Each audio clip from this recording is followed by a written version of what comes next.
Ba dương được riêng chùm môi khía bạt chùm non chươngใน bểจะสานในថ្ងៃនេះដូចជាជំនាន់លោកណូអេ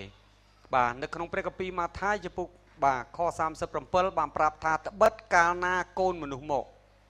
ព្រះចង់ម្ចាស់និយាយកាលណាកូនមនុស្សមកជាលើកទី2បាទព្រះអង្គថាដូចគ្នានឹងជំនាន់លោកណូអេបើយើងចង់ដឹងថាតើពេលណាគឺជាពេលចុងក្រោយស្ដីអំពីការយាងមករបស់ព្រះជាអង្គម្ចាស់បាទតើមានទីសម្គាល់ណាទេបាទស្ដីអំពីការយាងមកព្រះអង្គថានៅពេលដែលសង្គមដូចគ្នានឹងជំនាន់លោកណូអេនោះគឺជាថ្ងៃដែលព្រះគ្រីស្ទត្រូវយាងមកបាទដូច្នេះហើយបានយាងត្រូវការចាំបាច់បាទថាតើជំនាន់លោកណូអេជាជំនាន់បែបណាបាទនៅក្នុងខ38យើងឃើញព្រះអង្គថាម៉េចព្រះអង្គបានពន្យល់ប្រាប់ដល់បាទពួកសិស្សរបស់ផងថាត្បិតនៅគ្រាមុនទឹកជន់លិចបាទទឹកជន់លិចគឺជាថ្ងៃចុងក្រោយនៃបាទពិភពលោកនៃមនុស្សជំនាន់នោះបាទហើយការយាងមករបស់ព្រះជាម្ចាស់ក៏ជាថ្ងៃចុងក្រោយរបស់មនុស្សនៃពិភពលោកជំនាន់នេះដែរប៉ុន្តែរឿងនេះបានកើតឡើងមុនពេលថ្ងៃដែលព្រះចាក់សេចក្តីក្រោធហើយដែលនាំបាទជាមូលហេតុដែលនាំឲ្យព្រះជំនុំជម្រះអាមែនអញ្ចឹងបានព្រះអង្គម្ចាស់មានទូថាត្បិតនៅគ្រាមុនទឹកជន់លិចកាលគេកំពុងតែស៊ីផឹកហើយរៀបការប្រេប្រពន្ធដល់រាបដល់ថ្ងៃដែលលោកណូអេចូលទៅក្នុងទូកធំខ39ត្បិតគេឥតបានដឹងព្រះគម្ពីរបានប្រាប់ថាគេរស់នៅដោយសប្បាយអត់ដឹងអ្វីសោះរហូតតតែទឹកធ្លាក់ចូលឈុលតែម្ដងមែនទេអត់ហើយបើយើងដូចជាមនុស្សទាំងអស់នោះដែលកំពុងតែស៊ីផឹកហើយរៀបការប្តីប្រពន្ធដែលអត់ខ្វល់អ្វីទាំងអស់ដែលអត់សង្កេតមើលអំពីព្រឹត្តិការណ៍ដែលអត់សង្កេតមើលអំពីទីសម្គាល់ទេនៅថ្ងៃដែលព្រះគ្រីស្ទជាអង្គម្ចាស់យាងមកបាទយើងអត់បានដឹងឡើយអាមែនដែលព្រះអង្គម្ចាស់មានបន្ទូលថាសម្រាប់អ្នកទាំងអស់នោះព្រះអង្គយាងមកដោយចោលប្លន់អញ្ចឹងអត់មែនចឹងអត់ដូចគ្នាព្រះអង្គថាពួកគេដូចគ្នាបាទគឺគេអត់បានដឹងថាពេលណានឹងទឹកជន់ឡើងទេរហូតតតែទឹកឡើងមកហើយនាំយកគេទៅអស់ទៅព្រះអង្គថានោះដល់កាលណាកូនមនុស្សមកព្រះគម្ពីរខ39ដល់ពេលដែលកូនមនុស្សមកដូចគ្នាព្រះអង្គនិយាយថាដូចគ្នាមែនចឹងអត់បាទ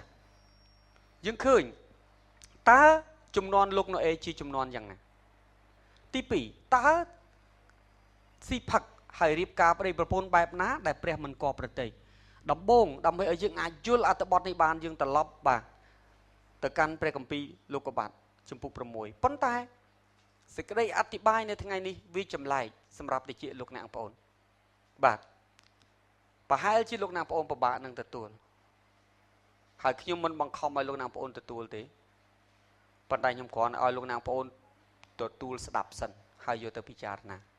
ពីព្រោះព្រះគម្ពីរសុភាសិតជំពូក18ខ13បានប្រាប់ថាអ្នកណាដែលឆ្លើយមុនដែលស្ដាប់នោះគឺជារឿងឆ្កួតបាទហើយក៏ជាសេចក្តីខ្មាស់ផងដូច្នេះកុំឆាប់បដិសេធទទួលយកទៅស្ដាប់ហើយពិចារណាបាទពីព្រោះបើស្ដាប់ហើយមិនពេញចិត្តស្ដាប់ហើយមិនឯកភាពបោះបង់ចោលប៉ុន្តែបើសិនជាលោកអ្នកមិនទាន់បានស្ដាប់ផងហើយស្រាប់តែយើងមានប្រតិកម្មបាទអានេះ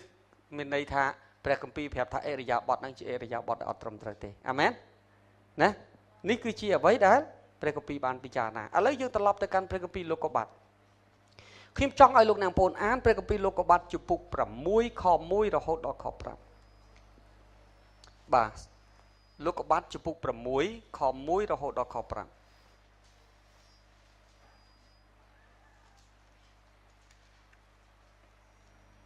បាទយើងអានអត្ថបទនេះជាមួយគ្នានៅក្នុងបាទ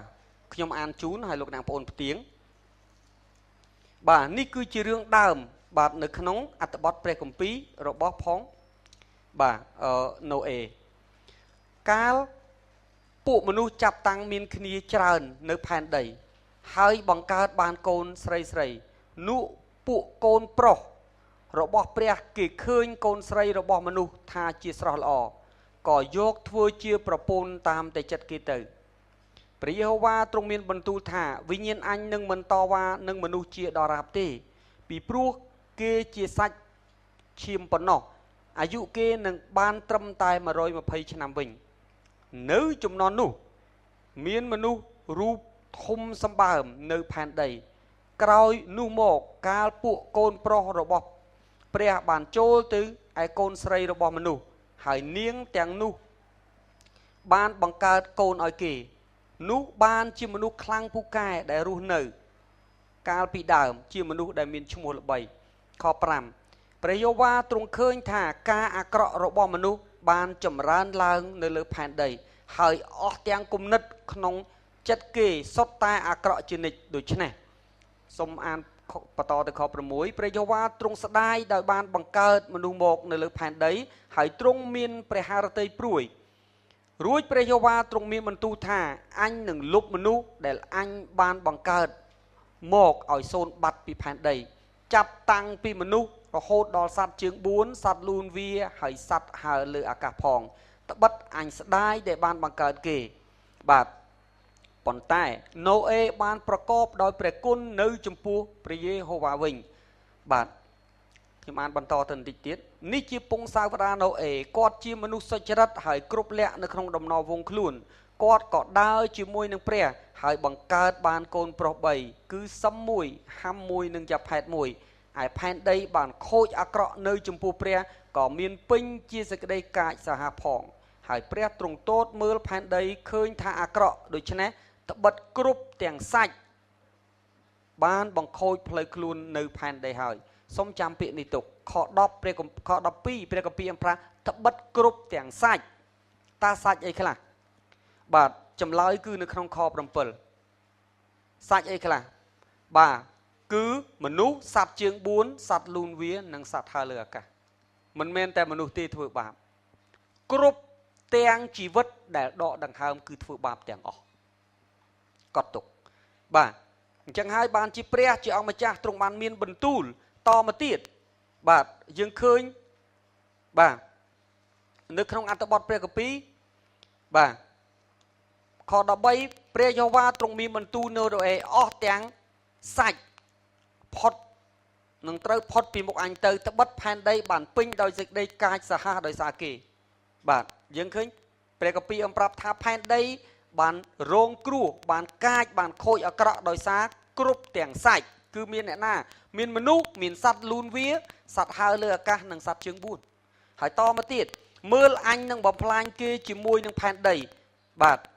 ហើយបន្តមកមានអត្ថបទដែលព្រះគម្ពីរប្រាប់ថាព្រះអង្គនឹង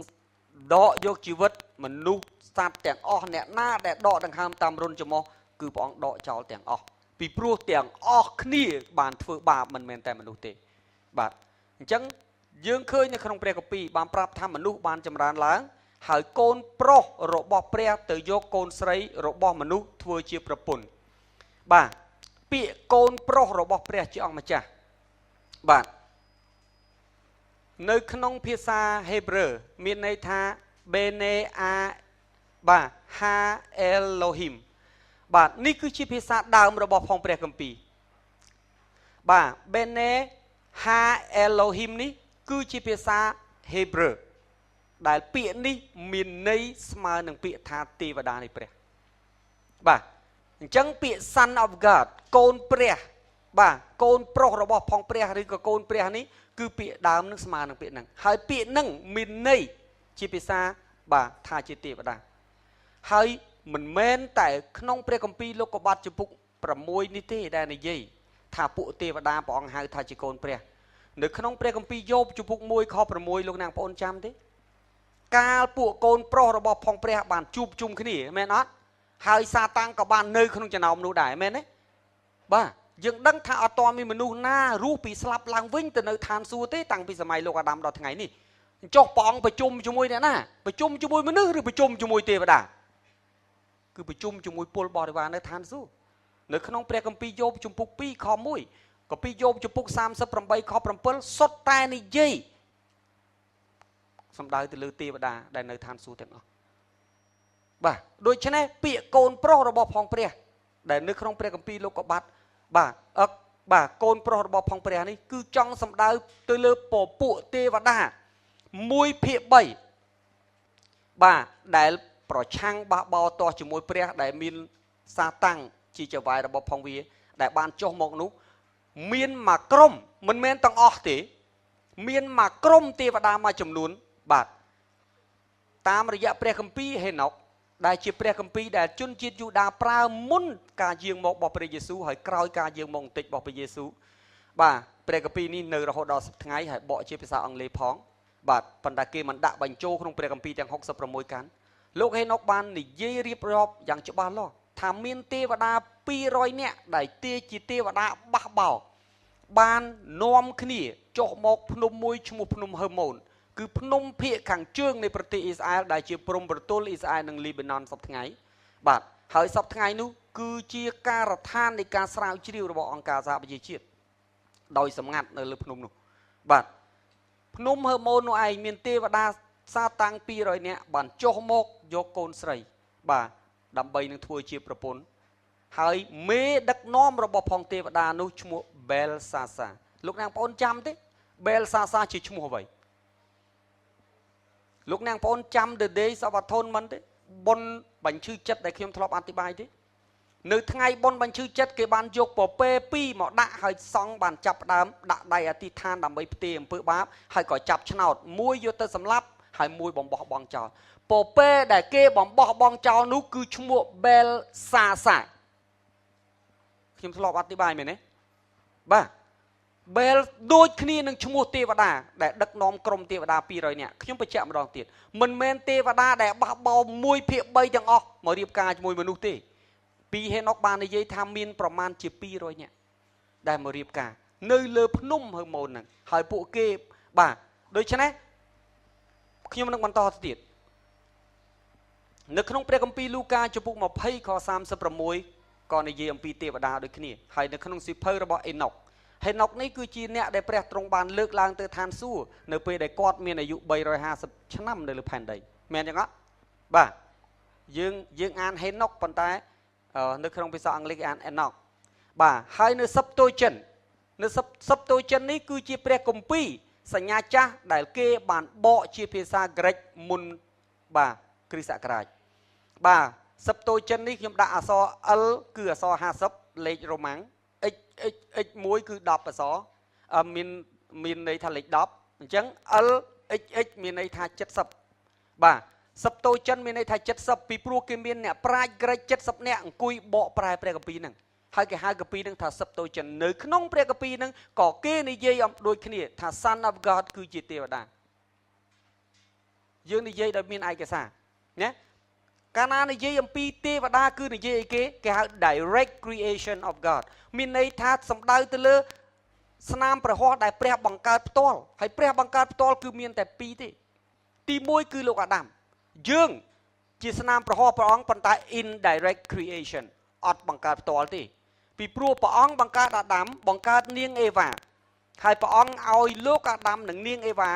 បាទមានលទ្ធភាពអាចបង្កើតកូនពីព្រោះព្រះអង្គដាក់ឲ្យលោកមានពូជហើយយើងកើតតពីលោកមកមែនចឹងអត់គេហៅ indirect គឺអត់ផ្ទាល់ទេប៉ុន្តែអ្នកណាដែលព្រះអង្គបង្កើតផ្ទាល់គឺអាដាមមែនចឹងអត់អ្នកណាដែលព្រះបង្កើតផ្ទាល់គឺពួកទេវតាដូច្នេះហើយបាទនេះគឺជាអ្វីដែលខ្ញុំចង់និយាយអំពីកូនរបស់ព្រះជាម្ចាស់បាទនេះគឺជារូបភាពលោកអ្នកបងប្អូនឃើញនៅក្នុងគ្រប់ទាំងព្រះវិហារកាតូលិកនៅក្នុងគ្រប់ទាំងវ៉ាទីកង់នៅក្នុងនៅក្នុងគ្រប់ទាំងរចនាបថដែលគេឆ្លាក់ដាក់នៅតាមសួនច្បារដាក់ជាពិសេសនៅយុរ៉ុបហេតុអីបានជាមានគំនិតបែបនេះគ្រប់រូបភាពទាំងអស់គឺយកចេញពីព្រះគម្ពីរហេណុកមកទាំងអស់បាទមិនមែនជាការសម័យរបស់មនុស្សទេគឺយកចេញពីរឿងដើមបាទអំពីទេវតាបាទអញ្ចឹងពាក្យកូនស្រីនេះគឺបាទ daughters of man គឺមានន័យថាជាកូនរបស់លោកអាដាមប្រហែលជាលោកនាងប្អូននិយាយថាអូកូនលោកអាដាមជាអ្នកជឿព្រះសូមពិនិត្យមើលព្រះគម្ពីរឡើងវិញនៅក្នុងជំនួសវងអាដាមមានតែមនុស្ស2នាក់ប៉ុណ្ណោះដែលកោតខ្លាចដល់ព្រះជាអម្ចាស់បាទបន្ទាប់ពីអាដាមទី1គឺលោកហេណុកដែលត្រូវបានព្រះលើកឡើងទៅឋានសួគ៌បន្ទាប់ពីគាត់បម្រើព្រះ300ឆ្នាំហើយមនុស្សទី2គឺណូអេក្រៅពីនោះអត់មានអ្នកជឿព្រះទេ យើងមើលក្នុងអត្ថបទព្រះគម្ពីរមែនទេនេះគឺជារឿងពិតប្រាកដលោកអ្នកបងប្អូនបើមានលោកអ្នកបងប្អូនបង្ហាញខ្ញុំផងពីព្រោះខ្ញុំស្រាវជ្រាវរឿងនេះបាទខ្ញុំដឹងរឿងនេះខ្ញុំឮខ្ញុំរៀន20ឆ្នាំហើយចុងក្រោយខ្ញុំស្រាវជ្រាវពេញ1ឆ្នាំខ្ញុំមានឯកសារឡើងជិត 500G ហើយជាមួយគ្នានៅក្នុងសប្តាហ៍នេះមុនពេលខ្ញុំសម្រេចចិត្តខ្ញុំចំណាយមួយថ្ងៃ5ម៉ោងអស់5ថ្ងៃទៀតបាទដើម្បីរៀបចំបើអត់ច្បាស់ខ្ញុំអត់និយាយទេរហូតតតែខ្ញុំមានឯកសារមានភស្តុតាងច្បាស់លាស់ទើបខ្ញុំយកមកបញ្យល់ពីព្រោះបើខ្ញុំមិនប្រាប់លោកអ្នកបងប្អូនក្នុងពេលនេះទេលោកអ្នកបងប្អូននឹងមិនដឹងថាតើជំនាន់ណូអេមានន័យយ៉ាងម៉េចសូម្បីតែសាលាព្រះគម្ពីរជាន់ខ្ពស់ក៏គេមិននិយាយផងពីព្រោះនេះជារឿងរសើបអត់ប្រជាប្រិយដូច្នេះគេអត់និយាយទេប៉ុន្តែនៅថ្ងៃនេះបាទទោះបើចម្លែកបន្តិចខ្ញុំលើកទឹកចិត្តដល់អ្នកបងប្អូនស្ដាប់រហូតដល់ចប់ហើយអធិដ្ឋានពីព្រោះខ្ញុំមានវិញ្ញាណព្រះលោកអ្នកបងប្អូនមានវិញ្ញាណព្រះបើលោកអ្នកមានវិញ្ញាណព្រះព្រះនឹងឲ្យចម្លើយថាតើមួយណាត្រូវមួយណាខុសបាទអញ្ចឹងនៅក្នុងព្រះគម្ពីរលោកុបាទលោកអ្នកបងប្អូនចាំនៅក្នុងខ4ប្រាប់ថានៅជំនាន់នោះជំនាន់ណាជំនាន់លោកណូអេជំនាន់មុនពេលដែលទឹកជន់លិចព្រះគម្ពីរបានប្រាប់ថាមានមនុស្សរូបធំសម្បើមតើមានអ្នកណានិយាយពីមនុស្សនេះទេនៅលើផែនដីក្រោយនោះមកកាលពួកកូនប្រុសរបស់ព្រះបានចូលទៅឯកូនស្រីរបស់មនុស្សហើយនាងទាំងនោះបានបង្កើតកូនឲ្យគេនោះបានជាមនុស្សខ្លាំងពូកែដែលរស់នៅកាលពីដើមជាមនុស្សមានឈ្មោះល្បីឥឡូវសូមមើលភាសាអង់គ្លេសថាតើមនុស្សដែលមានរូបធំសម្បើមនេះឈ្មោះដើមជាឈ្មោះអីពីព្រោះភាសាដើមគឺជាភាសា Hebrew ភាសាអ៊ីស្រាអែលដូច្នេះទៅត្រឡប់ទៅកាន់ពាក្យដើមហើយសិក្សាពីពាក្យនេះឡើងវិញបាទនៅក្នុងភាសាអង់គ្លេសពាក្យមនុស្សធំសម្បើមគឺមានន័យថាជា Nephthalim នេះគឺជាពាក្យដើមរបស់គេបាទឥឡូវយើងមើលនៅក្នុងបាទ Nephthalim គឺមានន័យចេះអ្នកដែលបាញ់ព្រួយនេះគឺមនុស្សយើងធម្មតាប៉ុន្តែ Nephthalim គឺសមោលទាំង3ហ្នឹងឯងបាទបងប្អូនឃើញនេះជា Nephthalim ជាពូជពងរបស់ផង Nephthalim គឺជាមនុស្សដែលជាទេវតារបស់ផងសាតាំងដ៏ជាខ្មាំងសត្រូវមកយកកូនស្រីរបស់ផងមនុស្សនៅលើផែនដីហើយភ័ស្តុតាងនេះមានរាប់លានភ័ស្តុតាងមិនមែនមួយភ័ស្តុតាងពីរភ័ស្តុតាងហើយត្រូវបានរកឃើញនៅគ្រប់ទីកន្លែងនៅផែនដីបាទនេះគឺជាក្បាលខ្មោចពិតប្រាកដដែលអ្នកបុរាណវិទ្យាបានរកឃើញលោកអ្នកបងប្អូនឃើញមានអាមេរិកកាំង2នាក់ដែលគាត់ជាអ្នកបុរាណវិទ្យាគាត់អង្គុយកកាយយ៉ាងម៉េចតូចជាងឆ្អឹងកករបស់ផងសាកសពដែលលាយបាត់ផងហើយឆ្អឹងនេះមិនមែនផ្លាស្ទិកទេគឺជាឆ្អឹងពិតប្រាកដដូច្នេះសម័យមើលគ្រាន់តែឆ្អឹងកកធំប្រហាក់ប្រហែលនឹងអ្នកដែលនៅបាទកំពុងតែអង្គុយខ្វេះដីហ្នឹងហើយលោកអ្នកបងប្អូនមើលមនុស្ស2នាក់អត់បាន1/3នៃក្បាលហ្នឹងផងមើលតទៅទៀតនេះគឺជាទារកនៅក្នុងផ្ទៃរបស់ Nephthalim បាទគឺដែលគេរកបានគេវះពីព្រោះនៅពេរូមានរូងភ្នំមួយដែលគេរកឃើញ Nephthalim ដែលជាសាកសពដល់រហូតដល់3000សាកសពហើយនៅទាំងសាច់ទាំងឆ្អឹងបាទអ្នកខ្លះមានផ្ទៃពោះផងនេះកូននៅក្នុងពោះអត់តាន់កើតបាទបងប្អូនមើលនេះគឺជា Nephthalim បងប្អូនមើលអ្នកដែលនៅក្បែរកំពុងតែរៀបគ្រងឆ្អឹងហ្នឹងគាត់ដាក់អីគេគាត់ដាក់ចដើឡើងដើម្បីរៀបបាទតើឆ្អឹងកម្ពស់ម៉ាណាបាទ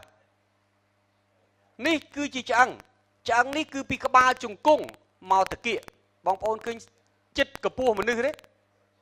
ឃើញគាត់កាន់ទេបាទហើយគេយកឆ្អឹងមកប្រៀបធៀបឃើញអត់នេះគឺជាឆ្អឹងរបស់ Nephthalim បាទហើយមនុស្សក្រុមផ្សេងគ្នាប្រទេសផ្សេងគ្នាជាអ្នករកឃើញអ្នកខ្លះភ្នែក1អ្នកខ្លះភ្នែក2មានភ្នែក1ហើយនេះគឺជាភ្នែកពិតប្រាកដមិនមែនគ្រាន់កុនលេងទេឆ្អឹងមានពិតប្រាកដគឺភ្នែកចំកដាលហ្នឹងតែម្ដងបាទហើយអ្នកខ្លះមកមានស្នែងអញ្ចឹងទៀតពីព្រោះជា hybrid រវាងមនុស្សនិងសត្វមនុស្សទេវតាប៉ុន្តែកូនចៅដំណវង្សបាទ កន្លែងនឹងឯងដែលព្រះគម្ពីរប្រាប់ថាគ្រប់ទាំងសាច់ហេតុអីទាំងសត្វជើង4ក៏មានបាបទាំងសត្វហើរលើអាកាសក៏មានបាបហើយទាំងសត្វលូនវាក៏មានបាបពីព្រោះអីពួក Nephilim នឹងឯងអីគេបាទបានរួមសម្ព័ន្ធភាពជាមួយមនុស្សហើយជាមួយសត្វហើយលើសពីនឹងទៅទៀតពួកគេបានបង្កើតបាទគេមានបច្ចេកវិទ្យារបស់ផងគេដែលទំនើបជាងបច្ចេកវិទ្យារាល់ថ្ងៃដែលអាចចាប់បញ្ចូលរវាង DNA របស់ផងមនុស្សនិង DNA របស់ផងសត្វដើម្បីបង្កើតគេហៅកូនកាត់ hybrid បាទយើងឃើញនៅក្នុងខ្សែភាពយន្តខ្លួនសេះតែខ្លួនសេះប៉ុន្តែក្បាលមនុស្សមែនទេបាទនោះមិនមែនជារឿងព្រេងទេគឺជារឿងដែលកើតនៅសម័យណូអេហើយរឿងទាំងអស់នោះថ្ងៃនេះនៅក្នុងពេលវេលាដែលលោកអ្នកបងកំពុងរស់នៅគេមានសមត្ថភាពអាចធ្វើបានទាំងអស់ពីព្រោះអ្នកបច្ចេកវិទ្យាអ្នកវិទ្យាសាស្ត្រគេដឹងតែម៉េច genetic ដែលនៅក្នុងខ្លួនខ្ញុំហើយលោកអ្នកបងប្អូនដែលយើងហៅអក្សរកាត់ថា DNA ដែលជាប្រភពនៃជីវិតរបស់ផងយើងនៅក្នុងខ្លួនឯងគឺជា digital អាចដកចេញអាចបំបែកហើយអាចបញ្ចូលថែមខ្លួនលោកអ្នកបងប្អូនត្រូវបានគេរកឃើញថាមានប្រព័ន្ធ software ដូចជា computer អញ្ចឹងហើយគេកំពុងតែមានបំណងចង់ upgrade ខ្ញុំហើយលោកអ្នកបងប្អូនដើម្បីបង្កើនចំនួន DNA នៅក្នុងខ្លួនលោកអ្នកបងប្អូនប្រយោជន៍ឲ្យលោកអ្នកបងប្អូនមានអាយុវែងជាងមុនសុខភាពល្អជាងមុនបាទប៉ុន្តែនេះមិនមែនជាការពិតឡើយខ្ញុំនឹងបាទហើយសម័យកាលនេះគេធ្វើបានទាំងអស់បាទសូមមើលបន្តទៅទៀតលោកអ្នកបងប្អូនឃើញស្ត្រីម្នាក់នេះនៅទាំងកវលជាប់តិចនៅទាំងសាច់នៅទាំងសក់ក្បាលលោកអ្នកបងប្អូនដឹងសូម្បីតែសក់ក្បាលសូម្បីតែស្បែកសូម្បីតែសាច់នៅពេលដែលគេយកទៅដាក់នៅក្នុងមន្ទីរពិសោធន៍អត់មានមនុស្សទេមិនមែនជាមនុស្សទេគេពិសោធន៍ទាំងពីយកសក់មនុស្សដែលបានស្លាប់ជាយូរឆ្នាំហើយទៅពិសោធន៍គេបានយកសាច់យកឆ្អឹងគេយកទៅពិសោធន៍គ្រប់បែបយ៉ាងគេឃើញថាពួកនេះគ្មាន DNA ណាមួយជាដែលបញ្ចង្អុលបង្ហាញថាជាប្រភេទមនុស្សឡើយហើយមនុស្សទាំងអស់នេះដែលគេហៅ Nephilim hybrid នេះអត់មានសេចក្តីសង្គ្រោះទេបាទពួកនេះបាទមិនមែនជាការកើតពីព្រះជាម្ចាស់ហើយក៏អត់មានត្រូវការប្រែចិត្តអីទាំងអស់បាទពីព្រោះនេះកើតឡើងពីទេវតាដែលក្បត់ទាស់នឹងព្រះបាទគោលបំណងរបស់ផងពួកនឹងគេធ្វើអីគឺបំផ្លាញពូជរបស់ស្ត្រីនៅក្នុងព្រះគម្ពីរលោកុបាទចំពុក3ខ15កុំឲ្យព្រះមេស៊ីអាចមកកើតបានយល់ឲ្យច្បាស់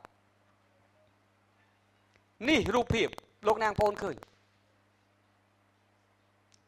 ឥឡូវខ្ញុំឲ្យលោកអ្នកបងប្អូននេះគឺជាឆ្អឹងពិតប្រាកដលោកអ្នកបងប្អូនឃើញអាតូចបំផុតនោះគឺមនុស្សធម្មតាកម្ពស់អមរាម1.2 ម៉ែត្រនេះស្តង់ដារមនុស្សធម្មតាគឺតូចជាងគេបាទគេហៅ present day man មនុស្សធម្មតាហើយបន្តមកទៀត Nephilim គឺមានកម្រិតខ្ពស់ផ្សេងគ្នាបាទរូបមួយនេះមាន15 feet បាទសូមចាំថា6 feet គឺស្មើនឹង7.2 ម៉ែត្ររួចហើយ1.8 ម៉ែត្ររួចហើយចុះ15 feet ហើយគេរកឃើញនៅណាគេប្រាប់យើងគេរកឃើញនៅទួគីនៅចុងបាទឆ្នាំ1950គេប្រាប់កន្លែងទៀតប្រាប់កន្លែងរកឃើញទៀតបាទហើយមួយទៀតគឺអីគេបាទគឺ8 feet ចុច 6ត្រូវបានគេរកឃើញនៅណាបាទគេបានរកឃើញនៅរ៉ូមនៅឆ្នាំ235បាទទៅឆ្នាំ238នេះគេរកឃើញនៅអ៊ីតាលីតែម្ដងគ្រោងឆ្អឹងនីមួយគឺត្រូវបានរកឃើញនៅកន្លែងផ្សេងគ្នាហើយនៅពេលដែលគេយកមកដាក់គេឃើញ record នៃកម្ពស់ខុសគ្នាទាំងអស់បាទយើងឃើញបាទនេះជាកុលយាតដែលប្រយុទ្ធជាមួយដាវីតដែលគេបានរកឆ្អឹងឃើញគឺ 10.6 feet បាទ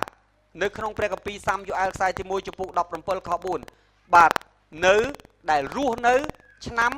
1100មុនគ្រិស្តសករាជណាបាទ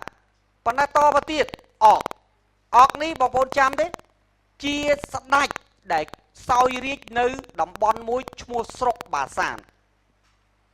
បាទ ឈ្មោះស្រុកបាសាននៅក្នុងព្រះគម្ពីររបស់ផងយើងតើអកក៏រស់នៅយ៉ាងណានៅក្នុងព្រះគម្ពីរចោទយកថាចំពុក3ខ11បាទគឺនៅឆ្នាំប្រមាណជា1400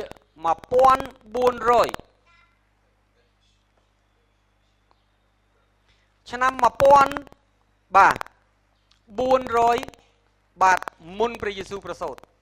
គឺអកគឺសម័យអីគេគាត់រស់នៅក្នុងសម័យយូស្វេបាទនេះគឺជាគ្រោងឆ្អឹងរបស់គាត់គឺជាមនុស្សដែលរស់ទឹកដីកាណាន់ដែលប្រឈមមុខប្រយុទ្ធផ្ទាល់ជាមួយនឹងយូស្វេ12 feet បាទឥឡូវយើងមើល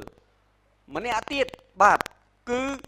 19 feet ចុច6គេរកឃើញនៅឆ្នាំ1577បាទនៅណាបាទសវាបាទនៅក្នុងនៅក្រោមដើមឈើមួយបាទដឹងនៅកន្លែងណាទេពីពួកអីអសវាងព្រិលបាទមួយទៀតគឺ23 feet ត្រូវបានរកឃើញនៅឆ្នាំ1456បាទផងដែរនៅប្រទេសបារាំងបាទនៅប្រទេសបារាំង France រូបមួយទៀតគឺរកឃើញនៅឆ្នាំ1613បាទគឺ25 feet ចុច6ត្រូវបានរកឃើញនៅប្រទេសបារាំងដូចគ្នារូបចុងក្រោយគឺរកឃើញនៅឆ្នាំ650ទៅឆ្នាំ640 650គឺមនុស្សគ្នារស់ក្នុងសម័យកាលនោះចន្លោះពីឆ្នាំ650មុនព្រះយេស៊ូវប្រសូតទៅឆ្នាំប្រមាណជា620ក្រោយព្រះយេស៊ូវប្រសូតរូបនេះបាទរកឃើញមានឈ្មោះខ្លះខ្ញុំអត់សូវស្គាល់ទេ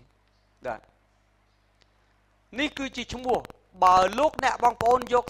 36 feet ទៅចែកនឹងបាទជាសង់ទីម៉ែត្រខ្ញុំឲ្យកោចនាចែកកាលពីថ្ងៃពហុប្រហែលជាជិត12ម៉ែត្រកម្ពស់ជិត12ម៉ែត្រនេះគឺជា Nephilim គេរកឃើញក្នុងឆ្នាំផ្សេងគ្នាហើយរូបនេះរកឃើញពាសពេញផែនដីគ្រប់កន្លែងទាំងអស់តាមការសិក្សាស្រាវជ្រាវគឺដំបូងមនុស្សទាំងអស់នេះកើតនៅក្នុងតំបន់តែមួយគឺជាទឹកដីកាណាន់ដែលជាទឹកដីសន្យាដែលព្រះប្រទានឲ្យអ៊ីស្រាអែលនោះឯងប៉ុន្តែនៅពេលដែលលោកយូស្វេបានចាប់ផ្ដើមកាប់សម្លាប់ពួកនេះតាមបញ្ជារបស់ផងព្រះចောင်းម្ចាស់ដើម្បីបោះសម្អាតពីផែនដីនេះអ្នកដែលអត់មានលទ្ធភាពតដៃពួកគេបានធ្វើដំណើរឆ្លងកាត់មហាសមុទ្រទៅកាន់តំបន់ផ្សេងហើយធ្វើឲ្យពួកនេះពាសពេញផែនដីទាំងអស់នេះគឺជាអ្វីដែលគេបានធ្វើការបាទឥឡូវយើងមើល Nephilim ភាសាអ៊ីស្រាអែលមានន័យថាម៉េច fallen angel យើងបដិសេធអត់បានពីព្រោះនេះជាឫសពាក្យ Nephilim ដែលនៅក្នុងព្រះគម្ពីរលោកុបាទចំពុក6ខ4ដែលគេបានកត់នៅក្នុងព្រះគម្ពីរគឺភាសារបស់ផងអ៊ីស្រាអែលមានន័យថាទេវតាដែលធ្លាក់ចុះមកបាទមកពីឫសកែវបាទឫសដើមពាក្យអីគេ Nepal បាទគឺមានន័យថាធ្លាក់ចុះឬក៏ត្រូវបានបណ្ដេញចេញឲ្យឆ្ងាយបាទហើយកូនចៅរបស់ផងពួកនេះឈ្មោះអីគេ Hagiborin នេះជាភាសាអ៊ីស្រាអែលគឺមានន័យថានៅពេលដែលទេវតានឹងមករស់នៅជាមួយនឹងកូនរបស់ផងមនុស្សហើយដូចជាប្តីជាប្រពន្ធដំណរវងរបស់ផងគេហៅថាបាទ Hagiborim ដែលមានន័យថា the mighty one អ្នកដែលមានអំណាចកន្លែងនឹងឯងដែលព្រះគម្ពីរលោកុបាទនិយាយថាម៉េចបង្កើតបាទជាមនុស្សខ្លាំងពូកែដែលរស់នៅកាលពីដើមមានឈ្មោះល្បីគឺពួកអីគេ Hagiborin នេះឯងគឺជាអីគេពូជពងដែលកើតឡើងពីសម្ព័ន្ធភាពរវាងទេវតាដែលធ្លាក់ចុះពីលើមេឃជាមួយនឹងស្ត្រីនោះឯងបាទហើយនៅ Septuagint នៅពេលដែលគេបកព្រះគម្ពីរពីភាសាអ៊ីស្រាអែលទៅជាភាសាក្រិកនៅមុននៃការយាងមកប្រសូតរបស់ព្រះយេស៊ូវបាទជនជាតិក្រិកបានប្រើពាក្យបដូរពាក្យ Nephilim នឹងទៅជា Gigantis បដូរពាក្យសូមចាំក្រិកមិនមែនជាភាសាដើមរបស់ព្រះគម្ពីរទេក្រិកជាភាសាដើមរបស់ព្រះគម្ពីរសញ្ញាថ្មីតែមិនមែនជាភាសាដើមរបស់ព្រះគម្ពីរសញ្ញាចាស់ទេ គាត់បកប្រែទៅពេលដែលគាត់បកប្រែពាក្យ Nephthalim នឹងគាត់បដូរទៅជាពាក្យថាណា Gigantis ដែលមានន័យថាយៈឬធំបាទប៉ុន្តែពាក្យនោះមានន័យប្រហាក់ប្រហែលតើពាក្យ Gigants បាទ Gigantis ឬក៏ Giant ហ្នឹងមកពីពាក្យឫសដើមអីគេបាទគឺ Gigas មកពីពាក្យថា Earthborn មានន័យថាមនុស្សដែលកើតនៅលើផែនដីពាក្យន័យដូចគ្នាបាទសំដៅទៅលើទេវតាដែលក្បត់នៅស្ថានសួគ៌បាទដែលមកយកប្រពន្ធហើយបង្កើតកូនកាត់ដែលភាសាបច្ចេកទេសហៅថា hybrid នៅក្នុងខ 9 នេះជាពូជពងរបស់ណូអេគាត់ជាមនុស្សសុចរិតហេតុអីបានជាព្រះជាម្ចាស់ថាណូអេសុចរិតឥឡូវសិក្សាពីពាក្យដែលព្រះចង់និយាយថាណូអេសុចរិតបែបម៉េចអ្នកខ្លះថាអូណូអេសុចរិតមិនក៏ដេកលបូតខោរៀនពាក្យនេះឲ្យយល់ណាព្រះគម្ពីរថានេះគឺជាពូជពងបាទរបស់ណូអេគាត់ជាមនុស្សសុចរិតហើយគ្រប់លក្ខនៅក្នុងដំណរវង្សលោកអ្នកបងប្អូននេះមិនមែនសុចរិតនៅក្នុងគ្រួសារគាត់ទេមិនមែនសុចរិតនៅក្នុងចំនួនគាត់ទេតែសុចរិតនៅក្នុងដំណរវង្សរបស់គាត់មើលដំណរវង្សមានន័យថាម៉េចពងសាវតាមានន័យថានៅក្នុងសាវតាខ្សែស្រឡាយគាត់គឺជាមនុស្សដែលសុចរិតអ្នកដតីអត់ទេខ្ញុំបានប្រាប់ថាណូអេពូជពងរបស់លោកអាដាមប៉ុន្តែនៅក្នុងពូជពងលោកអាដាមមានតែមនុស្ស2នាក់ប៉ុណ្ណោះដែលជឿព្រះគឺហេណុកដែលគាត់ថ្វាយខ្លួនបម្រើព្រះ300ឆ្នាំត្រូវបានព្រះលើកឡើងឋានសួគ៌ហើយណូអេគឺជាមនុស្សជំនាន់ទី2អាមែនអញ្ចឹងមនុស្សនៅចន្លោះទាំងអស់នេះបាទដែលជាពូជពងអាដាមសុទ្ធតែប្រឡូកជាមួយនឹងការអាក្រក់ដែលកើតឡើងដូចជាជំនាន់ណូអេដែរបាទហើយពួកគេបានធ្វើអីពួកគេមិនមែនគ្រាន់តែអីគេពួកគេមិនមែនគ្រាន់តែបាទបង្កើត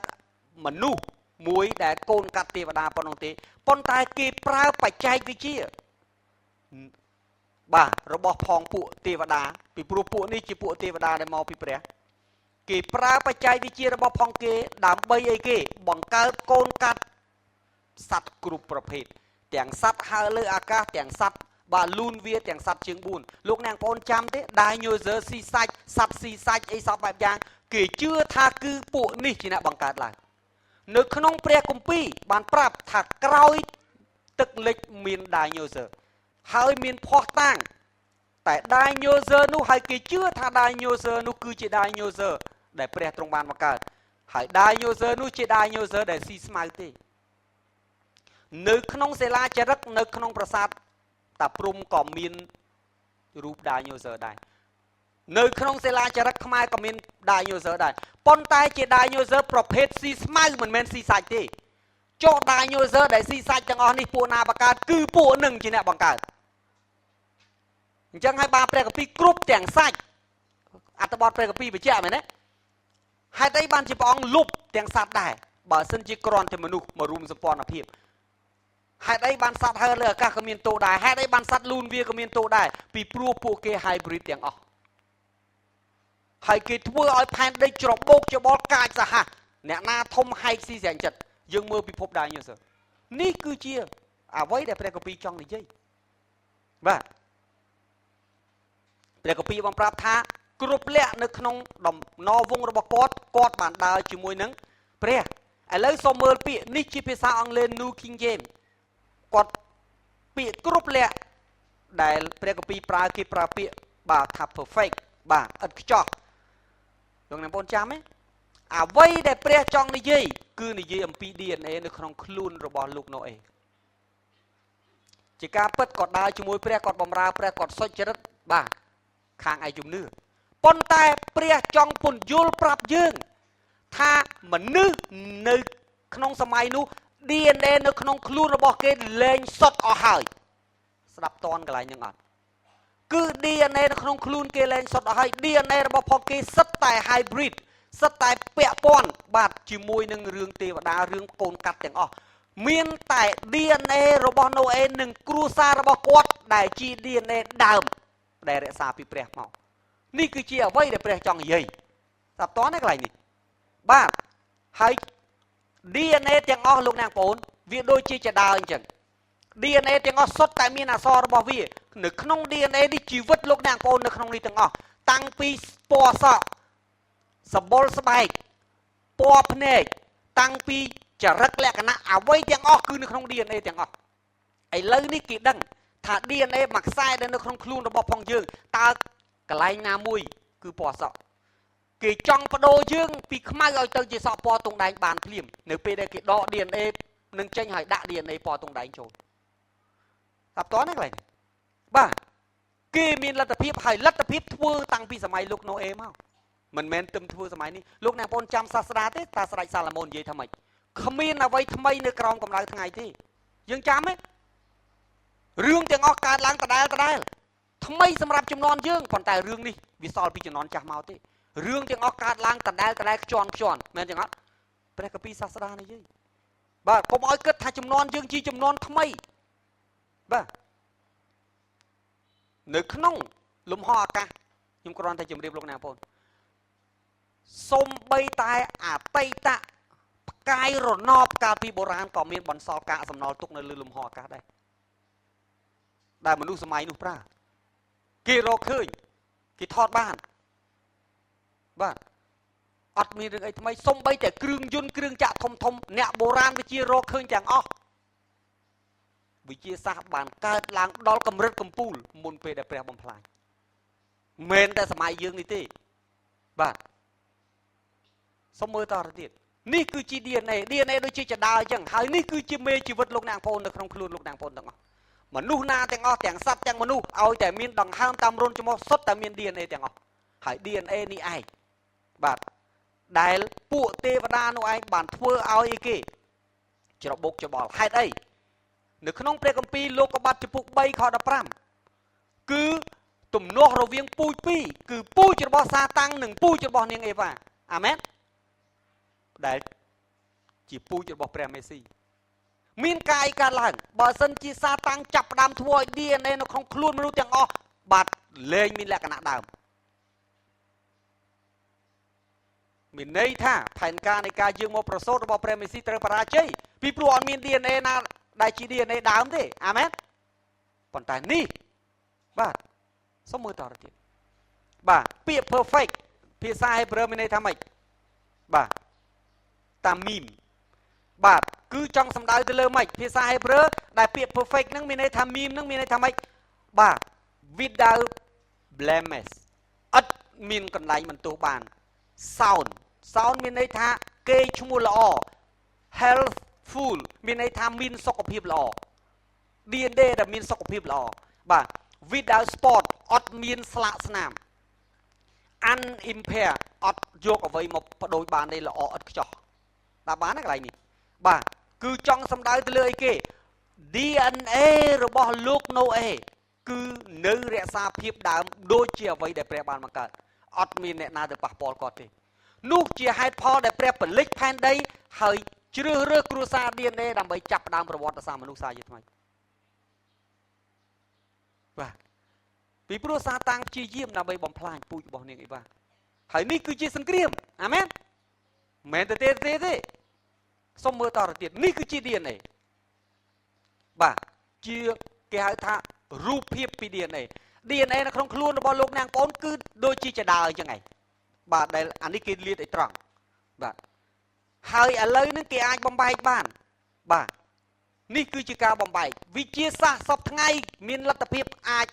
បំបែក DNA នៅក្នុងខ្លួនគ្រប់ទាំងមនុស្សសត្វទាំងអស់បំបែកចោលពាក់កណ្ដាលហើយបន្ទាប់មកគេយក DNA អ្វីផ្សេងយកមកផ្គុំបញ្ចូលគ្នានេះគឺជាការផ្គុំ DNA ឡើងវិញសម័យនេះធ្វើបានទាំងអស់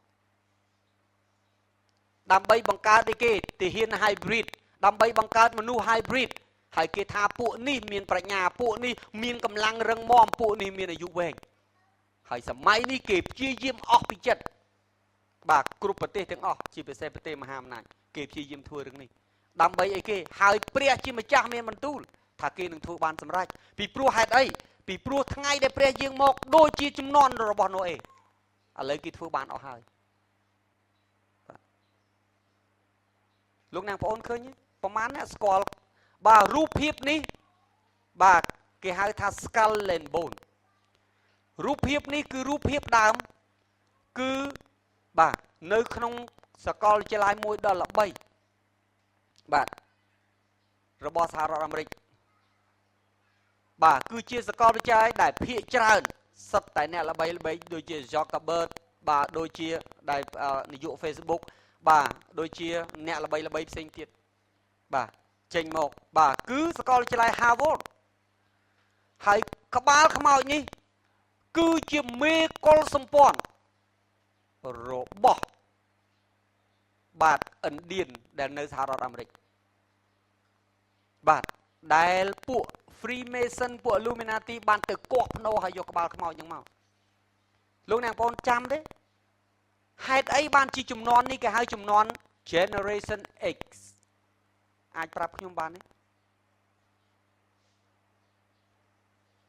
X មកពីពាក្យអី symbolic space តើគេចង់និយាយពីអីលោកអ្នកបងឃើញក្បាលខ្មោចនេះបាទ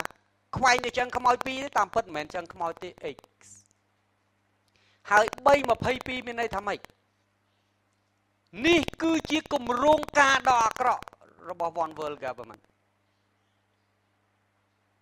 ហេតុអីពីព្រោះលេខនេះគេ twist លេខមែនតែនគឺ2បាទលេខមែនតែនគឺអីគេ223មិនមែន323ទេគឺមានន័យថា2គឺតំណាងឲ្យបុរស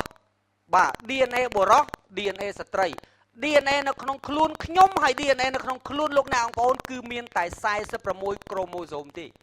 ស្ដាប់ឲ្យតាន់46ក្រូម៉ូសូមគឺបាន23ពីក្រូម៉ូសូមម្ដាយ23ពីក្រូម៉ូសូមឪពុកសរុបគឺមាន46ស្ដាប់តាន់ទេកន្លែងនេះបាទ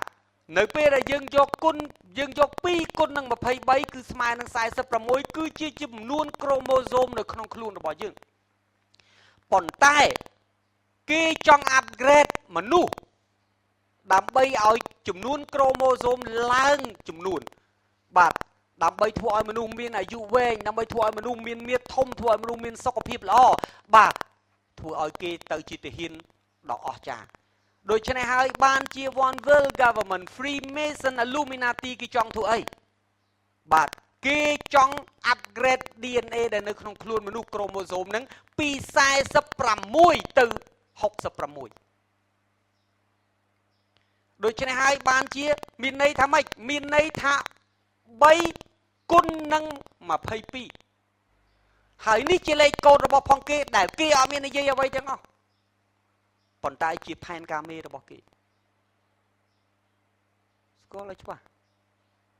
បាទតើ upgrade តាមរយៈអី chip នេះឯងនេះជា chip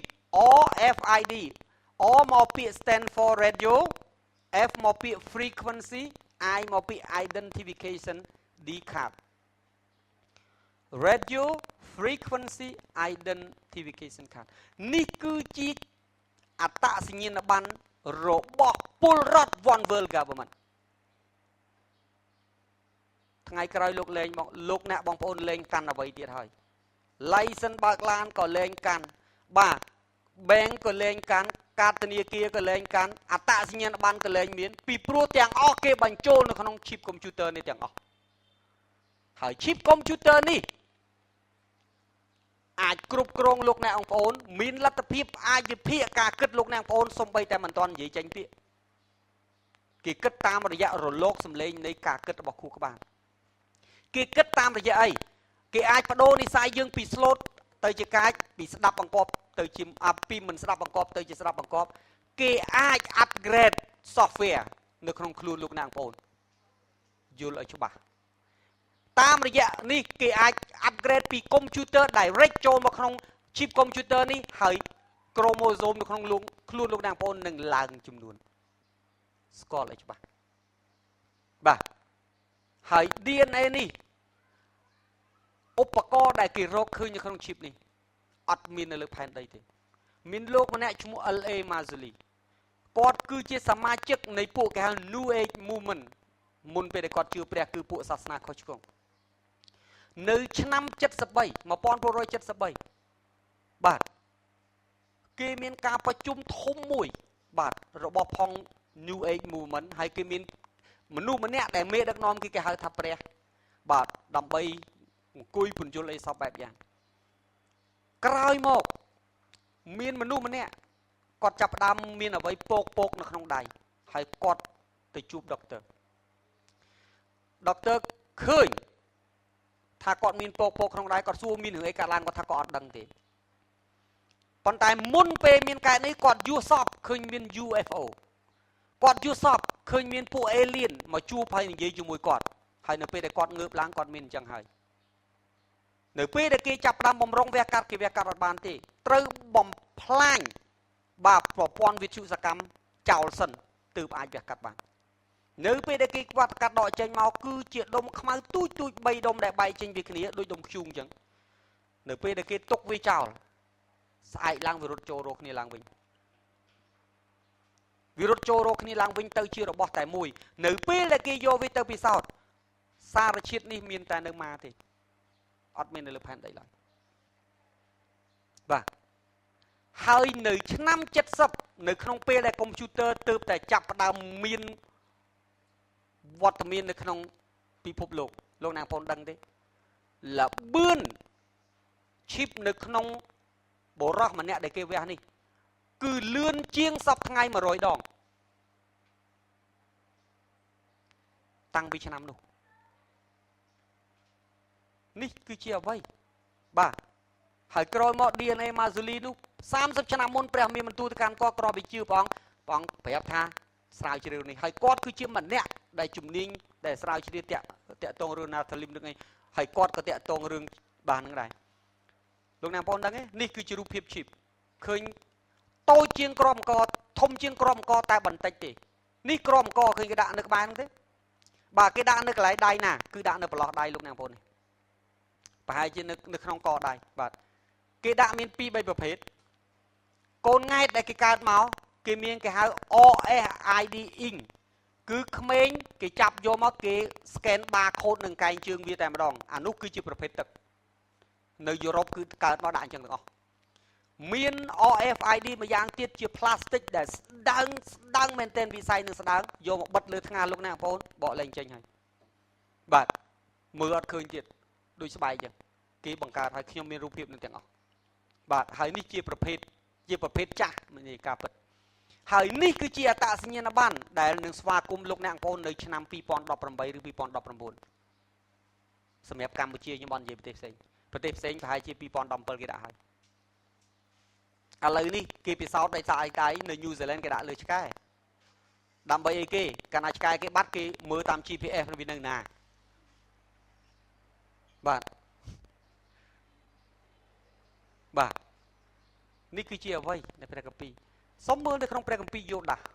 សគឺជាអ្នកណាប្អូនព្រះយេស៊ូវបង្កើតបាទគឺកូនពោះតែមួយជាមួយនឹងនាងម៉ារីតែគ្រាន់តែឪពុកផ្សេងគ្នាព្រោះព្រះយេស៊ូវអត់មានឪពុកយូដាសមែនទេហើយម្នាក់នេះឯងបាទគឺតែងតែសហការជាមួយនាងម៉ារីពេលខ្លះទៅចាប់ព្រះយេស៊ូវនៅពេលដែលព្រះអង្គកំពុងតែឆ្កាងពេលដែលព្រះអង្គកំពុងតែអធិប្បាយចាំទេនៅក្នុងអត្ថបទព្រះគម្ពីរគេប្រាប់ថាលោកគ្រូមានម្ដាយនិងប្អូនលោកមករកលោកអ្នកបងដឹងគេមករកទៅអីទេគេគិតថាព្រះយេស៊ូវទៅសាយពិសាទគេមកចង់ចាប់ព្រះយេស៊ូវដើម្បីយកទៅផ្ទះហើយព្រះយេស៊ូវនិយាយថាម្ដាយនិងបងប្អូនខ្ញុំគឺជាអស់អ្នកដែលកំពុងស្ដាប់ព្រះបន្ទូលហើយម្នាក់នេះក៏ជាមនុស្សម្នាក់ដែលឌឺព្រះយេស៊ូវរហូតនៅពេលព្រះយេស៊ូវនៅរស់បងអត្តធិការអាចារ្យនៅក្រុងយេរូសាឡឹមទេសិស្សបងចាំនៅនោះដែលអានកាពីប៉ះទេនេះគឺយូដាសគាត់ជឿព្រះយេស៊ូវនៅពេលដែលព្រះយេស៊ូវសុគតទើបគាត់ដឹងថាមិនមែនបងគាត់ទេគឺជាព្រះហើយគាត់ក៏ប្រែចិត្តធ្វើជាអ្នកបម្រើព្រះអង្គបាទគាត់និយាយយ៉ាងម៉េចយូដាសមានតែមួយចំពុកគត់អត់មានខទេមានតែខអត់មានចំពុកទេយូដាសនិយាយយ៉ាងម៉េចតាក់ទងទៅនឹងរឿងបាទទេវតាដែលធ្លាក់ទៅលើមេឃដែលមកយកកូនមនុស្សលោកបាននិយាយនៅក្នុងខ6ថាទោះទាំងពួកទេវតាដែលមិនបានរក្សាសន្តានដើមរបស់ខ្លួនគឺជាទេវតាដែលបោះបង់ចោលទីលំនៅចាំពាក្យទីលំនៅបាទទីលំនៅគឺសំដៅទៅលើរូបកាយចេញ នោះទ្រង់បានឃុំក្នុងសេចក្តីងងឹតទាំងជាប់ចំណងអស់កាលជានិច្ច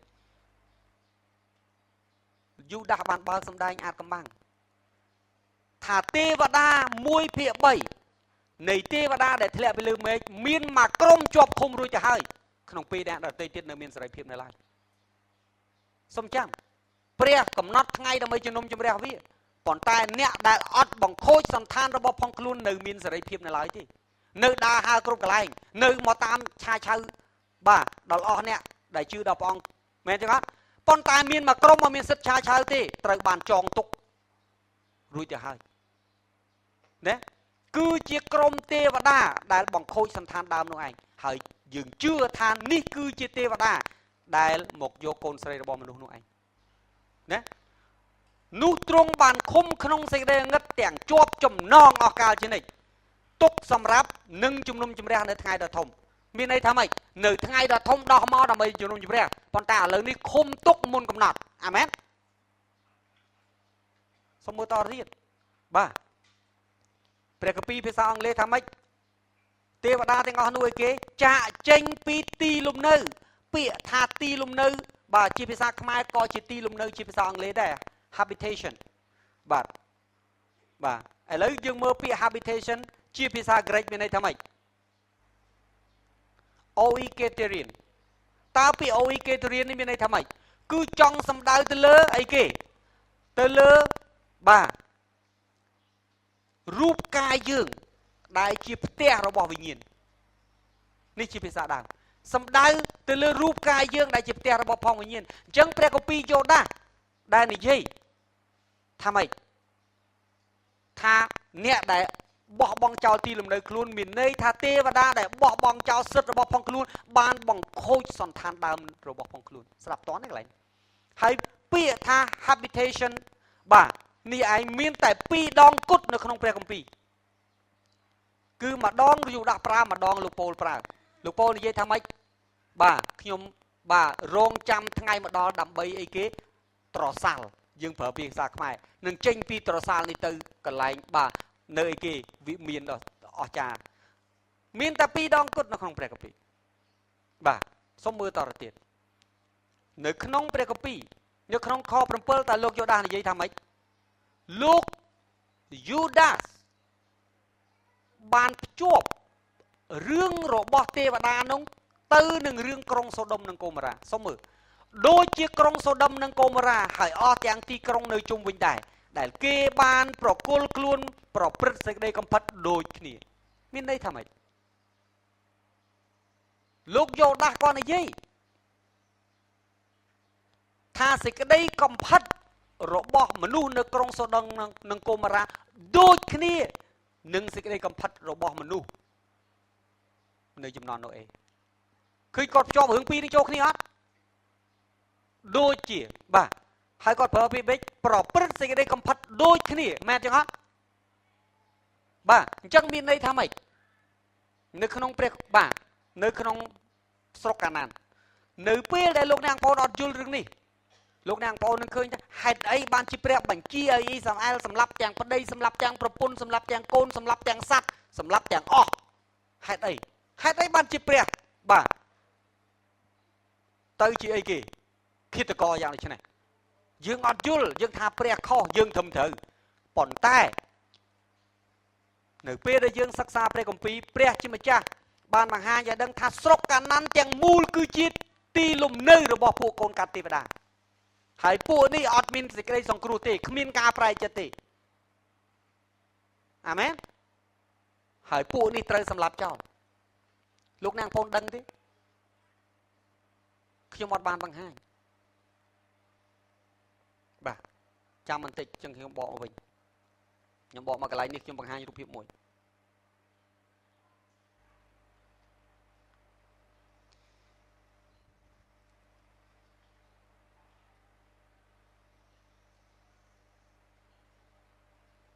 លោកអ្នកបងប្អូនចង់មកយករូបភាពមិនខ្វះបាទនេះគ្រាន់តែរូបភាពទូចមួយទេ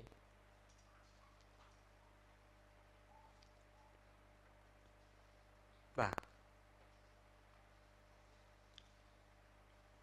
ពួកនឹងគឺក្បាលចេះទី1ខ្ញុំឲ្យលោកអ្នកបងប្អូនមើល ទម្រង់ក្បាលលលាក្បាលរបស់ផងអ្នកទាំងអស់នឹងអត់ដូចយើងទេគឺ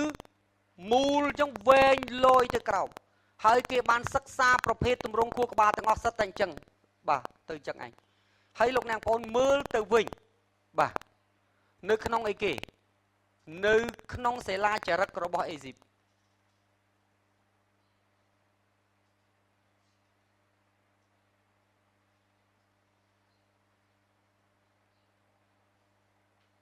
លោកអ្នកបងប្អូនចាំនេះគឺជាសិលាចារឹករបស់អេស៊ីបយើងឃើញទម្រង់ក្បាលមិនមែនម៉ូតសក់ទេគឺទម្រង់រលាក្បាលអញ្ចឹងតែម្ដងនៅពេលដែលគេសិក្សាធ្វើឲ្យយើងបានដឹងថាស្ដេចអេស៊ីបបុរាណអ្នកដែលសង់ពីរ៉ាមីតហើយនឹងស្ដេចអេស៊ីបបុរាណចំនួនជាពិសេសសំបីតែអីគេអ្នកដែលទាស់ជាមួយម៉ូសេស្ដេចដែលទាស់ជាមួយនឹងលោកម៉ូសេហ្នឹង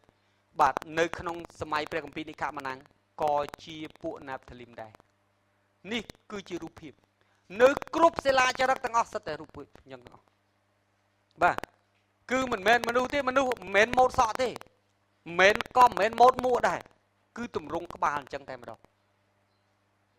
បាទហើយនេះគឺជាអ្វីដែលបានពួកនេះត្រូវបាន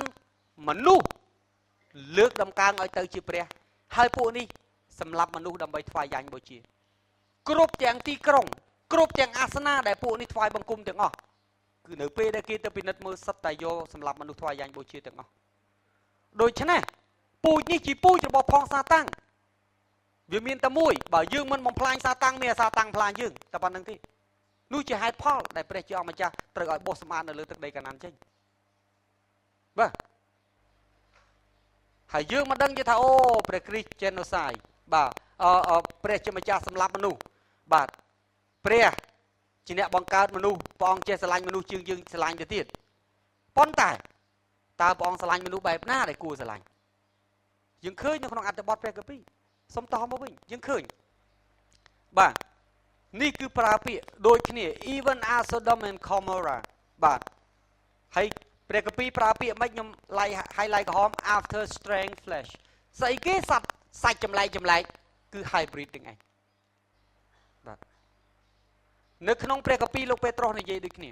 ពេត្រុសខ្សែទី2ចំពុក2ខ4និងខ5ត្បិតបើសិនជាព្រះមិនបានប្រណីដល់ពួកទេវតាដែលបានធ្វើអំពើបាបគឺទ្រង់បានបោះទម្លាក់ទៅក្នុងជង្ហុកយ៉ាងជ្រៅលោកពេត្រុសនិយាយថាម៉េចមានទេវតាមួយក្រុមបានបោះទម្លាក់ទៅក្នុងជង្ហុកជ្រៅរួចទៅហើយមែនទេអត់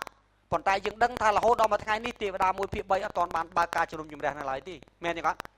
នៅក្នុងព្រះគម្ពីរកូរិនថូសទី1លោកអ្នកបងចាំលោកពូននិយាយថាម៉េចទេមានបាបមួយយ៉ាងដែលនៅក្នុងអ្នករាល់គ្នាគឺឪពុកយកកូនខ្លួនឯងតើលោកសាវកពូននិយាយថាម៉េចបើព្រះទុកចិត្តអ្នកហើយឲ្យអ្នកអង្គុយលើបល្ល័ង្កដើម្បីជំនុំជម្រះសំបីតែពួកទេវតាដែលក្បត់ទាស់នឹងព្រះផងហេតុអីរឿងទូចមួយដល់ស្រែមចេញពួកនេះនឹងបើកការកាត់ទោសនៅចុងរាជ1000ឆ្នាំហើយខ្ញុំឲ្យលោកអ្នកបងអ្នកណាដែលមាន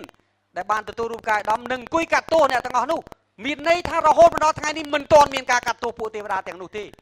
អាមែនប៉ុន្តែហេតុអីបានជាលោកពេត្រុសនិយាយយូដាក៏និយាយលោកពេត្រុសក៏និយាយថាមានទេវតាមួយក្រុមបានបោះទៅក្នុងជង្ហុកធំរួចហើយតិចទៀតខ្ញុំនិយាយថាជង្ហុកធំនេះភាសាដើមឈ្មោះអីឲ្យជាប់ច្រវាក់ជាសេចក្តីងឹតទាំងឃុំទុកសម្រាប់ជំនុំជម្រះបាទហើយលោកនិយាយនៅក្នុងខ5ហើយទ្រង់មិនបានប្រណីណាលោកីពីចាស់បុរាណក្នុងកាលដែលទ្រង់បានធ្វើឲ្យទឹកជន់លិចពួកមនុស្សថ្មិលល្មើសតែបានជួយសង្គ្រោះលោកណូអេទាំងបាទទាំងអស់គ្នាមាន8នាក់ដែលលោកជាអ្នកប្រកាសពីសេចក្តីសុចរិតតើលោកពេត្រុសនិយាយថាម៉េចលោកយករឿងនោះមកលីងភ្ជាប់ជាមួយនឹងរឿងណូអេមែនទេអត់ពីព្រោះរឿងនេះជារឿងទី1បាទសូមមើលពាក្យនៅក្នុងព្រះគម្ពីរពេត្រុសខ្សែទី2ចំពុក2ខ4ខ5នៅក្នុងភាសាដើមឈ្មោះថាឈ្មោះអីគេគឺឈ្មោះដែលខ្ញុំ highlight ក្រហមនេះ Tartarus ឥឡូវ Tartarus នេះមានតែ2ដងគត់នៅក្នុងព្រះគម្ពីរមានលេខតែ2ដងគត់នៅក្នុងពេត្រុសនឹងមួយនិងនៅក្នុងព្រះគម្ពីរផ្សេងទៀតមួយតើ Tartarus ជាភាសាក្រិកមានន័យថាម៉េចបាទទីងងឹតយ៉ាងជ្រៅមានន័យមួយទៀតថា pitch of darkness in unseen world ក៏មានន័យថាម៉េច Homer's Iliad បាទមានន័យថាម៉េច Tartarus ហ្នឹងគឺជាទីកន្លែងមួយដែលគេបញ្យល់ as far as Hades ហ្នឹងគឺអីគេភាសាអ៊ីស្រាអែលគឺឋានឃុំព្រលឹងមនុស្សស្លាប់នៅក្នុងព្រះគម្ពីរលូកានិយាយថាអីគេបាទមានអ្នកមានម្នាក់ឡាសាម្នាក់ផ្លូវឋានឃុំព្រលឹងនោះគឺ Hades តែទេវតាទាំងអស់នេះមិនមែនឃុំនៅ Hades ទេឃុំនៅកន្លែងមួយឈ្មោះ Tartarus បាទដែលគេឆ្ងាយពី Hades នឹងទៅទៀតបាទ as គេប្រាប់ពីថាម៉េច as the earth is below the heaven គាត់និយាយថាម៉េចកន្លែង Tartarus ទាំងឯងគឺជាតំបន់មួយដែលអីគេដែលនៅក្រោម Hades ក្រោមឋានឃុំព្រលឹងបាទហើយថាម៉េចបាទហើយក៏នៅក្រោមឋានសួគ៌ដែរមានន័យថាបានទេគឺនៅចន្លោះបាទប្រហែលណាកន្លែងនេះគឺជាពាក្យដើមហើយកន្លែងនោះថាបាទ Tartarus នោះឯងគឺជាកន្លែងដែលគេឃុំពួកទេវតាទាំងអស់នេះ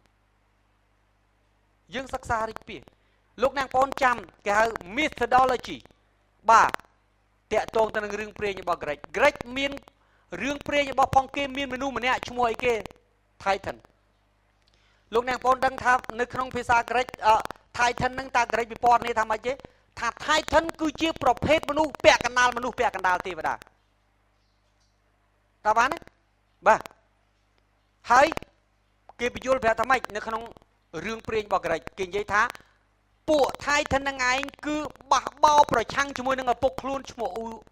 Uranus បាទហើយក្រោយពីការប្រយុទ្ធដ៏ស្វិតស្វាញ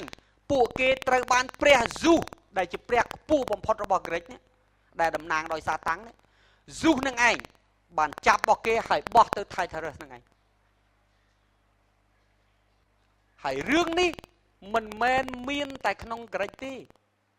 មាននៅក្នុងវប្បធម៌ទាំងអស់វប្បធម៌ចិនក៏មានវប្បធម៌ឥណ្ឌាក៏មានវប្បធម៌ពិភពលោកទាំងអស់សិតតែរឿងហ្នឹងតើពួកគេបានកំណត់មកពីណាពីរឿងអីគេអំពីរឿងកូនកាត់ទេវតាហ្នឹងវាចេញពីអត្ថបទដើមហើយខ្ញុំបានប្រាប់ថានៅពេលដែលពួកនេះភៀសខ្លួនចេញពីតំបន់កាណាន់ដែលសម្លាប់ដោយយូស្វេនោះឯងពួកគេបានទៅគ្រប់ទីកន្លែងទាំងអស់ហើយបង្កើតវប្បធម៌ទៅសេរឿងព្រេងទុកគ្រប់ទីកន្លែងទាំងអស់ហើយយើងរកឃើញនៅគ្រប់ទីកន្លែងបាទនេះគឺជា Titan របស់ Greg លោកអ្នកបងប្អូនឃើញស្ត្រីម្នាក់នៅឈរក្បែរហ្នឹងទេអង្គុយដូចគ្នាគាត់បានត្រឹមណាមែនចឹងអត់រូបភាពបាទនេះលោកអ្នកបងប្អូនមើលឃើញបរិសម្នាក់នេះស្ត្រីម្នាក់ហ្នឹងគឺនៅក្រោមឃ្លាគាត់ហើយឈរលើដុំថ្មទៀតបាទត្រឡប់មកវិញអ្នកខ្លះនិយាយថាហេលោកគ្រូបាទខ្ញុំបានសិក្សាថាបាទកូនព្រះមកយកកូនមនុស្សហ្នឹងគឺខ្សែស្រឡាយសេតនេះរឿងដើមសុំមើលខ្ញុំក៏រៀនដោយលោកអ្នកបងប្អូនដែរបាទនេះគឺជាការយល់ឃើញដែលតាក់ទងថាមនុស្សនៅក្នុងព្រះគម្ពីរលោកុបាទចំពុក6គឺជាខ្សែរបស់សេតតើអ្នកណាអ្នកបង្កើតរឿងនេះបាទមានសេចក្តីបង្រៀនកន្លងទៅនៅក្នុងមហាវិទ្យាល័យរហូតដល់ថ្ងៃនេះគេថាម៉េច Son of God ហ្នឹងគឺអីគេគឺតាក់ទងនឹងខ្សែស្រឡាយរបស់សេតដែលជាកូនដែលព្រះចောင်းម្ចាស់ប្រទានមកជំនួសអេបិលមែនអត់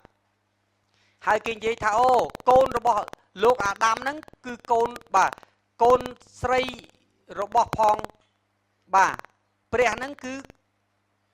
កូនរបស់លោកអាដាមហើយកូនស្រីរបស់មនុស្សហ្នឹងគឺកូនរបស់លោកកាអ៊ីននេះជាសេចក្តីបង្រៀននៅក្នុងមហាវិទ្យាល័យបាទហើយគេឲ្យនិយមន័យទៀតថាអំពើបាបគឺមានន័យថាអីគេបាទគឺជាការបរាជ័យដាច់ចេញពីព្រះមិនអាចផ្សះផ្សាគ្នាបានប៉ុន្តែជំនួយគ្នាពាក្យ Nephilim គេអត់បកស្រាយសោះគេផាត់ពាក្យនឹងចោលនេះគឺជាអ្វីដែលរៀនហើយរៀនដល់ដុកទ័រក៏គេបរៀនអញ្ចឹងដែរបាទប៉ុន្តែនៅក្នុងគ្រួសារសេតមានតែ2អ្នកប៉ុណ្ណោះដែលខ្ញុំនិយាយថាមានតែ Noe និង Henoch ទេឥឡូវសូមមើលរឿងដើមដែលនិយាយអំពីថាកូនស្រីរបស់មនុស្សគឺជាកូនបាទកូនប្រុសរបស់ផងព្រះគឺជាខ្សែស្រឡាយរបស់សេតហើយកូនស្រីរបស់មនុស្សខ្សែស្រឡាយរបស់កាអ៊ីនហ្នឹងគឺចាប់ផ្ដើមចេញបង្រៀននៅសតវត្សទី5នៅឆ្នាំប្រមាណជា500ហើយមនុស្សដែលខ្ញុំ highlight ក្រហមនេះឯងជាអ្នកបង្រៀន Celsus Julian បាទលោកអ្នកបងដឹង Julian អ្នកណាទេគឺជាសម្ដេចប៉ាបដែលរស់នៅក្នុងសតវត្សទី5នេះម្នាក់នេះឯង ដែលធ្វើឲ្យពិភពគ្រីស្ទបរិស័ទកលាប់ចាស់គាត់បដូរពីសៅរ៍ទៅអាទិត្យហើយម្នាក់នេះឯងដែលបង្កើតអីគេដែលបង្កើត January February March April បាទ May June July ខែទាំង12ភាសាអង់គ្លេសហ្នឹងឈ្មោះខែទាំង12ជាភាសាអង់គ្លេសគឺជាឈ្មោះព្រះក្រិចទាំង12បាទហើយច័ន្ទគេពុតពហោះ Monday មកពី Moon God Sunday មកពី Sun God ទាំងអស់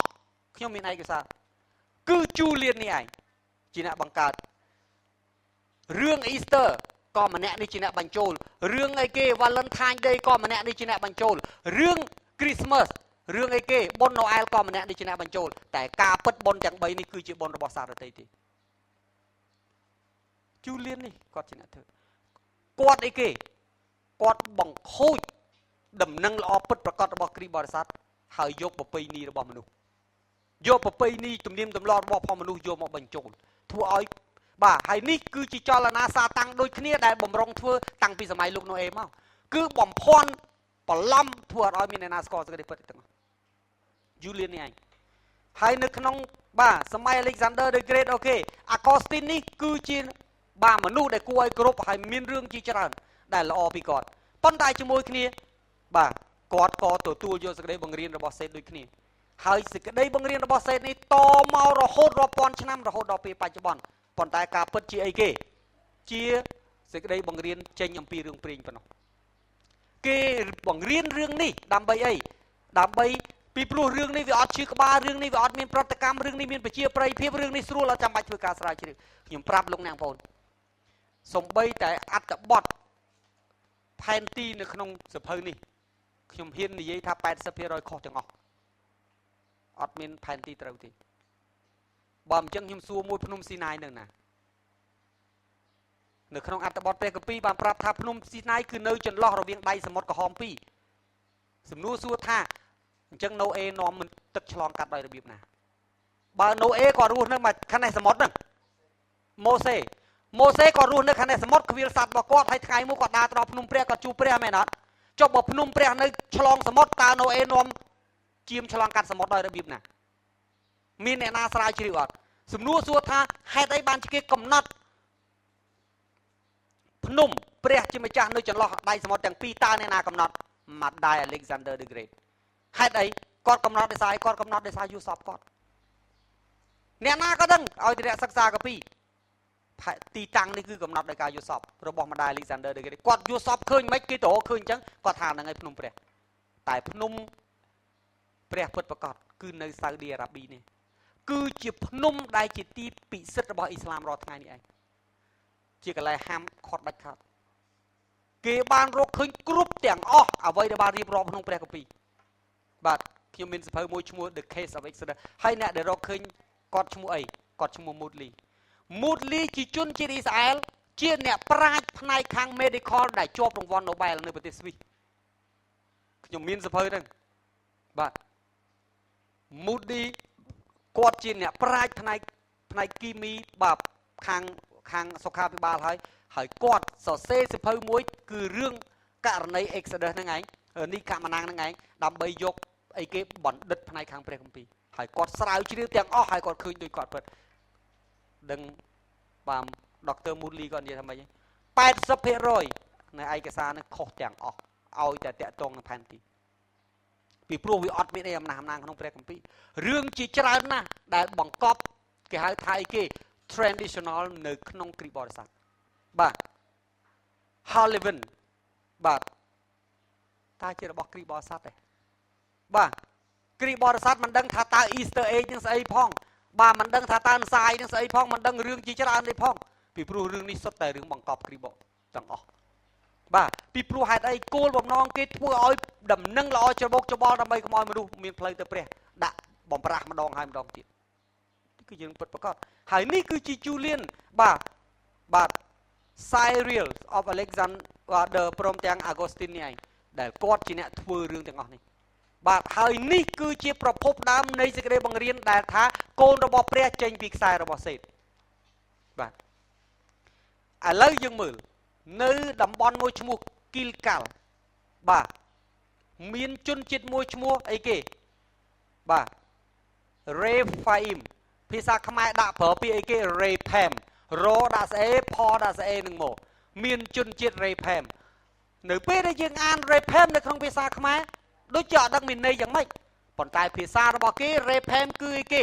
Rephaim គឺជាអីគេគឺជាពូជពងកូនកាត់ទេវតានិងមនុស្សនោះឯងដែលរស់នៅក្នុងតំបន់គីលកាល់លោកក៏បាត់ចំពុក14ខ5និងយោស្វេចំពុក12ខ4យកទៅសិក្សាខ្លួនឯងរបាក្សត្រខ្សែទី1ចំពុក6ខ71បាទ Rephaim Emim Horim យ៉ាស៊ូSamsumim សតតែពួកប្រភេទកូនកាត់ទាំងអស់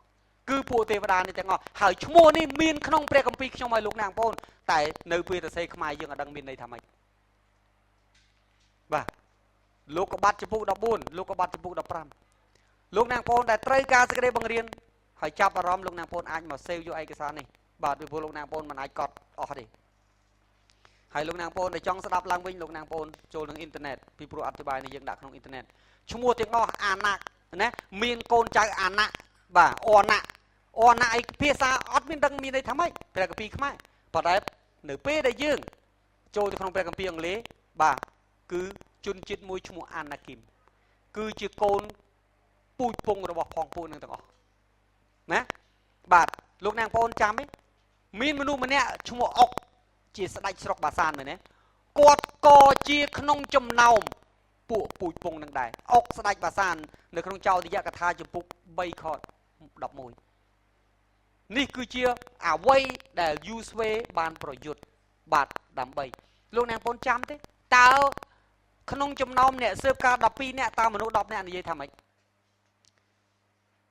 អូមានយៈនៅលើទឹកដីសន្យាកុំទៅយើងប្រៀបដូចជាសត្វកណ្ដូបនៅពេលដែលលោកអ្នកបងប្អូនឃើញឆ្អឹងតើគេពិតជាកណ្ដូបមែន 100% គេគឺជាកណ្ដូបពីព្រោះគេនៅនេះពួកនឹងណែប៉ុន្តែនៅពេលដែលគេអត់មានជំនឿគេឃើញមនុស្សដែលធំស្រាប់នោះកាន់តែធំថែមទៀតប៉ុន្តែដោយឡែកយូស្វេនិងកាឡែបគាត់ឃើញធំគាត់មិនអត់ភ្នែកទេតែដោយព្រោះមើលឆ្លងកាត់សេចក្តីជំនឿគាត់ឃើញកាន់តែតូចលោកអ្នកបងប្អូនមើលទេយូស្វេអាយុដាវីតអាយុ18ឆ្នាំគាត់សម្លាប់កូលីយ៉ាតដោយរបៀបណាតើហេតុអីបានយូស្វេរើសថ្ម5ដុំទេខ្ញុំប្រាប់ពីបាទសំទោសដាវីតរើសថ្ម5ដុំពីព្រោះអីពីព្រោះបងប្អូនកូលីយ៉ាតមានគ្នា5នាក់មួយដុំសម្រាប់មនុស្សម្នាក់បាទនេះកូលីយ៉ាតនៅក្នុងសាមយៈខ្សែទី2ចំពុក21ខ16ដល់ខ22របាក្សត្រខ្សែទី1ចំពុក20ខ4ខ8បាទមនុស្សទាំងអស់នេះសិតតែអីគេពួក Nephilim ហើយនឹងពូជពងរបស់គេដែលក្រោយមកបាទលោកអ្នកបងប្អូនដឹងថាម្ដាយកូលីយ៉ាតជាអ្នកណាទេម្ដាយតទៀតតាមរយៈបាទការស្រាវជ្រាវរបស់ជនជាតិយូដាគឺជាកូនប្រសានាងរស់លោកអ្នកបងប្អូនចាំនាងរស់មានកូនប្រសា2នាក់ទេ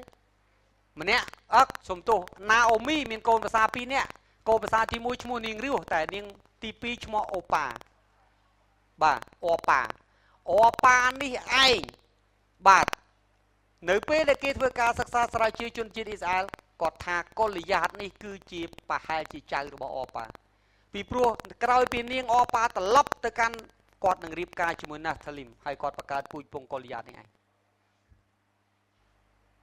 នេះចេញពីសេចក្តីបង្រៀនរបស់ជនជាតិអ៊ីស្រាអែលដែលជឿព្រះជាម្ចាស់យើងឃើញទេនាងរស់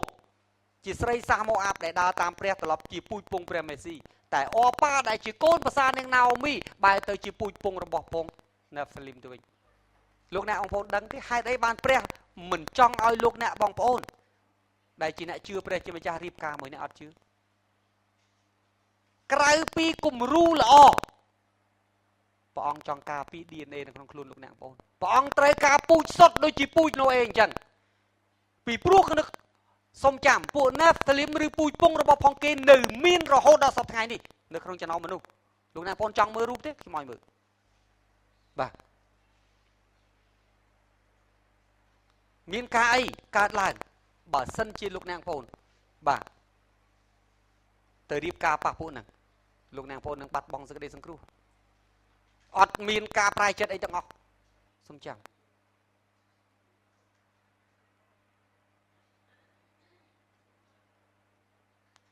ព្រះបន្ទូលព្រះមិនដែលប្រាប់លោកនាងប្អូនដែលអត់មានហេតុទេ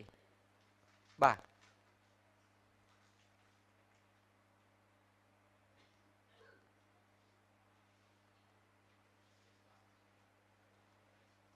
នេះជារូបនៅប្រទេសចិនរូបនៅឃើញពេលអាវក្រសេទេមិនមែនរូប1000ឆ្នាំមុនទេបាទហើយមើលតទៀតនេះជារូបនៅចិនដូចគ្នាពួកនេះរស់រហូតដល់សប្តាហ៍ថ្ងៃ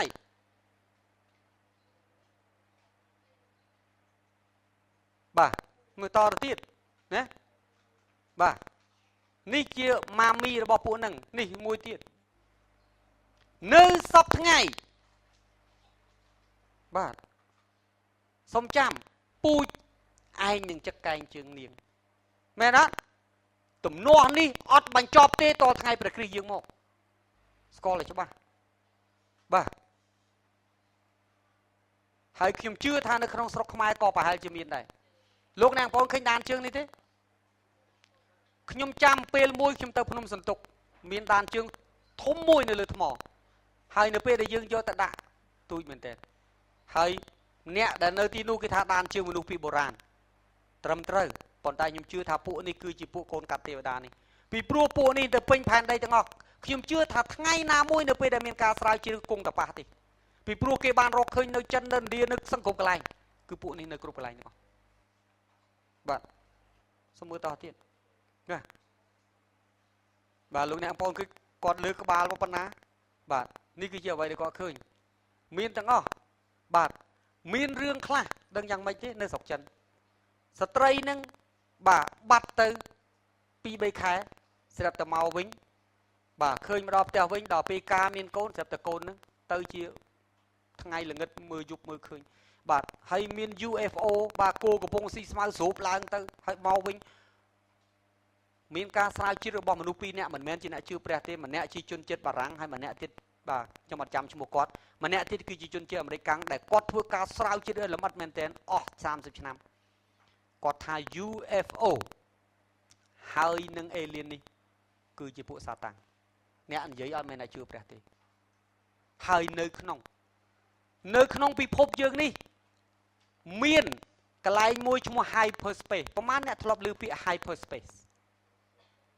នៅក្នុងភាសាគេនិយាយពី dimension 2 dimension 4 dimension ឥឡូវ dimension គឺគេរកឃើញដល់10 dimension ហើយ dimension ទាំងអស់នោះឯងបាទគេហៅថា hyperspace គេជឿថាពួកនេះនៅក្នុងនេះអត់មែននៅពិភពណាទេគឺនៅជាមួយនឹងយើងនឹងគ្រាន់តែយើងរកមិនឃើញបាទនេះគឺជាអ្វីដែលគេរកឃើញហើយគេធ្វើការស្រាវជ្រាវដូច្នេះ UFO នេះអត់មានមនុស្សមកពីណាទេគឺជាពួកអេលៀនហើយ UFO នេះតាមពិតមានតាំងពីសម័យណូអេមកបើលោកនាងប្អូនយកចិត្តទុកដាក់មើលនៅក្នុងសិលាចារឹកនៅក្នុងពីរ៉ាមីតយើងឃើញមានរូបថាសមួយដុសស្លាបមែនអត់ជួនកាលមានរូបទូកមួយហើយដឹកជញ្ជូនថាសមួយខ្ញុំជឿថានេះជា UFO ដែលដឹកជញ្ជូនជួនកាលមានរូបឆ្លងសមុទ្រជួនកាលបាទនេះគឺជាគេហៅ technology របស់ផងពួកអីគេពួកទេវតាបាទដែលក្បត់ទាស់នឹងព្រះជាម្ចាស់សូមចាំពួកនេះនៅជាមួយព្រះពីមុនមកបាទលោកអ្នកបងប្អូនឃើញរូបមួយនេះទេបាទលោកអ្នកបងប្អូនមើលស្រីម្នាក់នេះកំពុះបានមើលសម្លៀកបំពាក់មើលសម័យឬក៏បុរាណដូច្នេះហើយបានជាព្រះជាម្ចាស់ប្រាប់ថាគុំរៀបការមួយដែលអត់ជឿហេតុផលមិនមែនរើសអើងសាសនាទេបាទទី1ព្រះអង្គចង់ឲ្យយើងធ្វើគំរូត្រឹមត្រូវហើយប៉ុន្តែរឿងសំខាន់ជាងនឹងទៅទៀតព្រះអង្គខ្លាចក្រែងលោកថ្ងៃណាមួយអ្នកទៅរៀបការហើយប៉ះបាទពួកអីគេពូជពងនៃពួកកូនកាត់នេះលោកអ្នកបងមិនអាចត្រឡប់ក្រោយទេបាទនេះគឺជាអ្វីដែលបាទយុទ្ធសាស្ត្ររបស់សាតាំងគឺអីគេបាទគឺចង់បំផ្លាញខ្សែស្រឡាយរបស់ផងអាដាមចង់បំផ្លាញពូជរបស់ផងអីគេលោកអាប់រ៉ាហាំធ្វើឲ្យមានអំណត់នៅលើផែនដីពីព្រោះនៅពេលដែលពួកនេះទៅកន្លែងណាបណ្ដាសាទៅកន្លែងហ្នឹង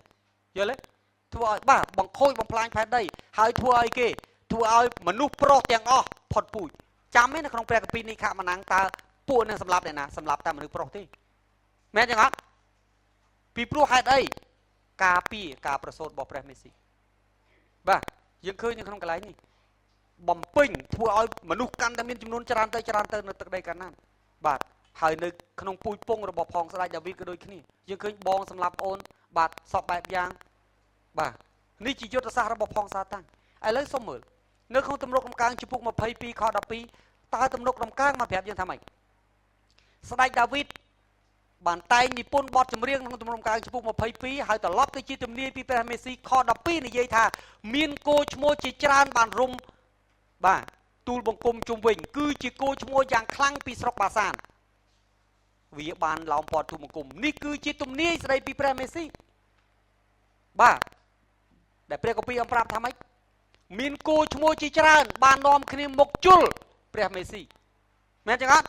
លោកអ្នកបងចាំស្រុកបាសានស្រុករបស់អ្នកណាទេស្រុករបស់ស្ដេចម្នាក់ឈ្មោះអុកដែលខ្ញុំទើបតែនិយាយអំបញ្ញមិញមែនចឹងអត់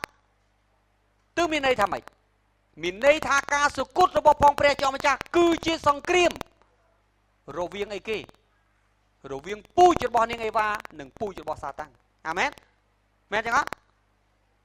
នេះខកពីដាវីតណានិពន្ធមិនខ្ញុំណានិពន្ធទេបាទឥឡូវយើងមើលបើយើងហៅថាអូទេវតាមានភេទដែរឥឡូវយើងមើលសិននៅក្នុងព្រះគម្ពីរបាទ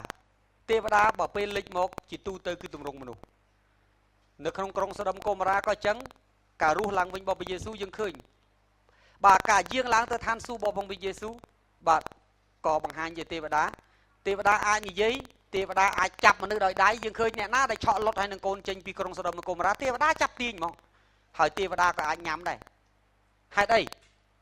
យើងឃើញពេលដែលទេវតាលេចមកក្នុងទម្រង់មនុស្សជួបនឹងអាប់រ៉ាហាំមុននឹងនៅក្នុងជំពូក17ថាម៉េចអូសូមលោកនៅសិនដើម្បីខ្ញុំធ្វើអាហារសម្រន់តិចមែនទេនេះគឺជាទេវតាដែលកត់ទុកក្នុងព្រះគម្ពីរបាទឥឡូវយើងនិយាយពីសមត្ថភាពក្នុងការប្រយុទ្ធមានការអីកើតឡើងនៅស្រុកអេស៊ីបនៅថ្ងៃបុណ្យរំលងទេវតានៃសេចក្តីស្លាប់ដើរសម្លាប់ទាំងអស់មែនអត់ហើយយើងមើលនៅក្នុងព្រះគម្ពីរអីគេពងសាវតារខ្សត្រសេទី2និយាយអំពីអីគេព្រះជាម្ចាស់នាំមុខទាហានរបស់ជនជាតិអ៊ីស្រាអែលសម្លាប់ជនជាតិសេរីអស់ប្រមាណដែលប្រឆាំងជាមួយអ៊ីស្រាអែល185,000នាក់មែនទេអត់នេះបើនិយាយពីសមត្ថភាពនៅក្នុងព្រះគម្ពីរបានប្រាប់ថាទេវតាអត់រៀបការទេតែនេះនិយាយអំពីទេវតាបរិសុទ្ធនេះនិយាយអំពីទេវតានៅឋានសួគ៌និយាយពីសន្តានទេវតាព្រះគម្ពីរមិនបាននិយាយពីទេវតាដែលក្បត់ទាស់នឹងព្រះហ្នឹងទេនិយាយពីពេលដែលខ្ញុំនិងលោកអ្នកបងប្អូននៅពេលដែលទៅដល់ឋានសួគ៌ដូចជាទេវតាឬពួកទេវតាដែលបម្រើព្រះនៅឋានសួគ៌គឺអត់មានការបង្កើតកូនចៅទេអត់មានការរៀបការទេប៉ុន្តែមិនបាននិយាយអំពីទេវតាទាំងអស់នោះឡើយដែលក្បត់ទាស់នឹងព្រះទេបាទនឹងទេវតាមានភេទអត់ខ្ញុំអត់ដឹងតែនេះជាព្រះគម្ពីរបាទម៉ាថាយចំពុក22ខ30អំប្រាប់ល្មិចត្បិតដល់គ្រាសឡងវិញនោះមិនបានយកគ្នាជាប្តីប្រពន្ធទៀតទេគឺបានដូចជាទេវតានៃព្រះណាបាទនៅក្នុងព្រះគម្ពីរម៉ាកុសក៏និយាយដូចគ្នាប៉ុន្តែសុំចាំនេះគឺជារឿងរបស់ទេវតាទេបាទគឺជារឿងបាទឥឡូវសុំមើលនេះគឺជាសង្គ្រាមដើមនៅក្នុងព្រះគម្ពីរលោកុបាតចំពុក3ខ15សាតាំងចង់បំផ្លាញអីគេគឺជាចំនួនរវាងពូជពីរគឺពូជនាងអេវ៉ានិងពូជរបស់សត្វពស់បាទយើងឃើញនៅក្នុងព្រះគម្ពីរវិវរណៈព្រះគម្ពីរថាម៉េច Red Dragon បាទសត្វនាគក្រហមមែនអត់ដែលមែនទេបាទដែលតំណាងឲ្យសាតាំងហើយពូជពងរបស់ផងសាតាំងអីគេ One World Garment ពីព្រោះនេះសុទ្ធតែជារឿងបាទពីព្រោះអីគេហោរាខ្លាំងនិយាយអំពីអីគេបាទអំណាចទាំងឡាយ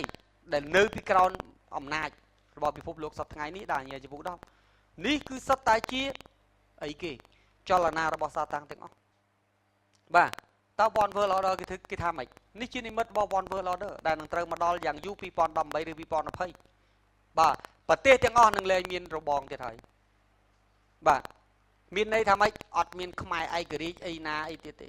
គឺថាប្រទេសទាំងអស់គឺបើករបងបាទពិភពលោកអត់មានរបង without border world without border គេ centralized socialistic government មានន័យថាម៉េចមជ្ឈទាំងអស់ ត្រូវយកប្រមូលផ្ដុំទៅអំណាចកដាលហើយជាមួយគ្នាដើម្បីឲ្យអាចបង្កើត one world order នេះ one world government នេះដាច់ខាតត្រូវតែប្រើ nuclear ហើយលោកអ្នកបងចាំពាក្យទុកពីព្រោះព្រះគម្ពីរសាការីចំពុក12បាននិយាយរួចហើយពីរឿងសង្គ្រាម nuclear បាទហើយអីគេនិយាយអំពីអីគេការគម្រាមកំហែងពីភពផ្សេងជាពិសេសអាចផ្កាយនៅថ្ងៃនោះនឹងធ្លាក់មកដូចគ្នាឥឡូវនេះបើលោកអ្នកបងមើលចូលក្នុងព័ត៌មានអ៊ីនធឺណិតអាចផ្កាយធ្លាក់សង្គ្រប់កន្លែងបាទថ្ងៃមុនធំជាងគេនៅរុស្ស៊ីឡើងផ្អើលហើយក្នុងព្រះគម្ពីរយើងក៏និយាយដូចគ្នាបាទថានេះគឺជាថ្ងៃចុងក្រោយបាទសូមមើលបទគម្ពីរព្រមានត្បិតសេចក្តីអាកំបាំងរបស់ការទទឹងច្បាប់កំពុងតែបណ្ដាលឡើងហើយប៉ុន្តែមានមួយអង្គដែលខាត់ខាំងវាដល់សប្តាហ៍ថ្ងៃនេះតលតែបានដកទ្រង់ចេញទៅព្រះគម្ពីរប្រាប់ថាម៉េចដែល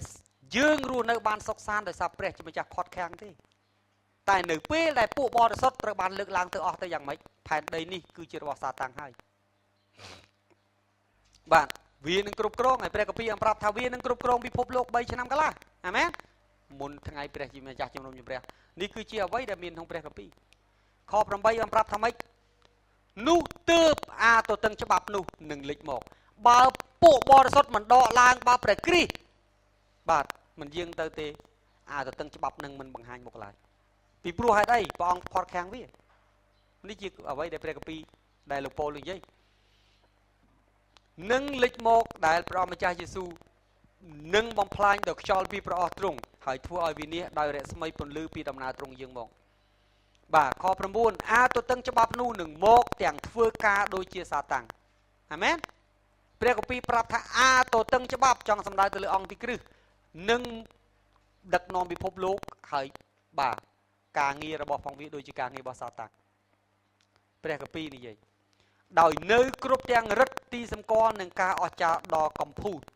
ព្រះគម្ពីរកំពូតបាទអ្នកណាឲ្យរិទ្ធវិសាតាំងឲ្យរិទ្ធវិណាបាទអាចហៅបាទធ្វើអភូតហេតុជាច្រើនតើពួកវាមកពីណាសុំមើលតើពួកនេះមកពីណាពួកនេះមិនទាន់មកទេតែពួកនេះនឹងមកតើមកពីណាព្រះគម្ពីរវិវរណៈចំពុក11ខ7បានប្រាប់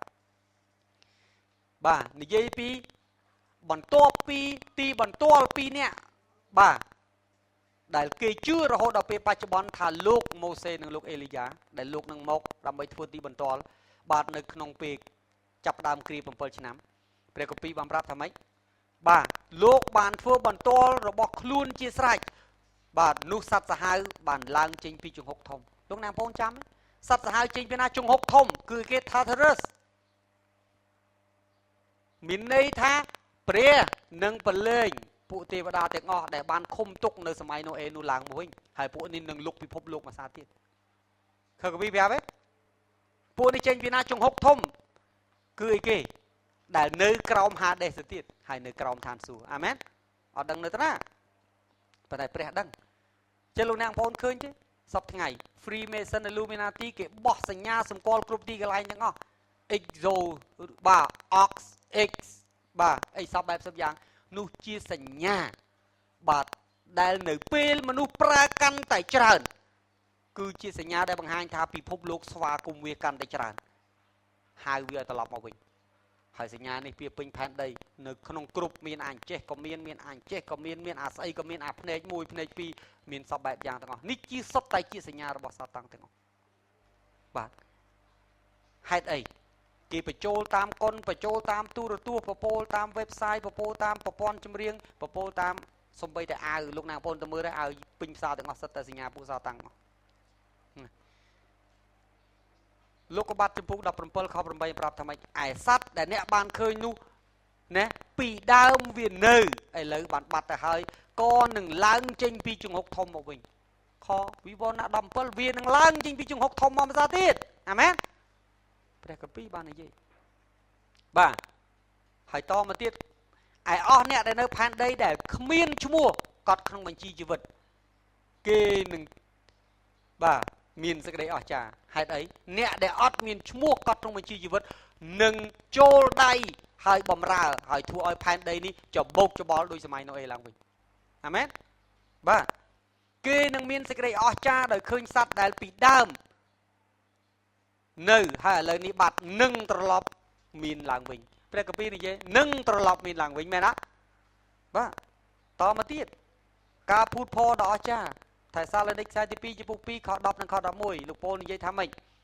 ហើយដោយគ្រប់ទាំងសេចក្តីឆបោកលោកនិយាយថាពួកនេះគឺអីគេប្រើគ្រប់មធ្យោបាយដើម្បីឆបោកទុច្ចរិតក្នុងពួកអ្នកដែលត្រូវវិនិច្ឆ័យដោយព្រោះគេមិនព្រមស្រឡាញ់សេចក្តីពិតហេតុអីបានពួកនេះរងគ្រោះពីព្រោះពួកនេះបដិសេធសេចក្តីពិតដើម្បីឲ្យគេបានសង្គ្រោះនោះទេហេតុនោះបានជាព្រះទ្រង់នឹងឲ្យសេចក្តីខុសឆ្គងមកបណ្ដាលឲ្យគេជឿតាមសេចក្តីភូតផលវិញអាមែនសូមមើលតទៀត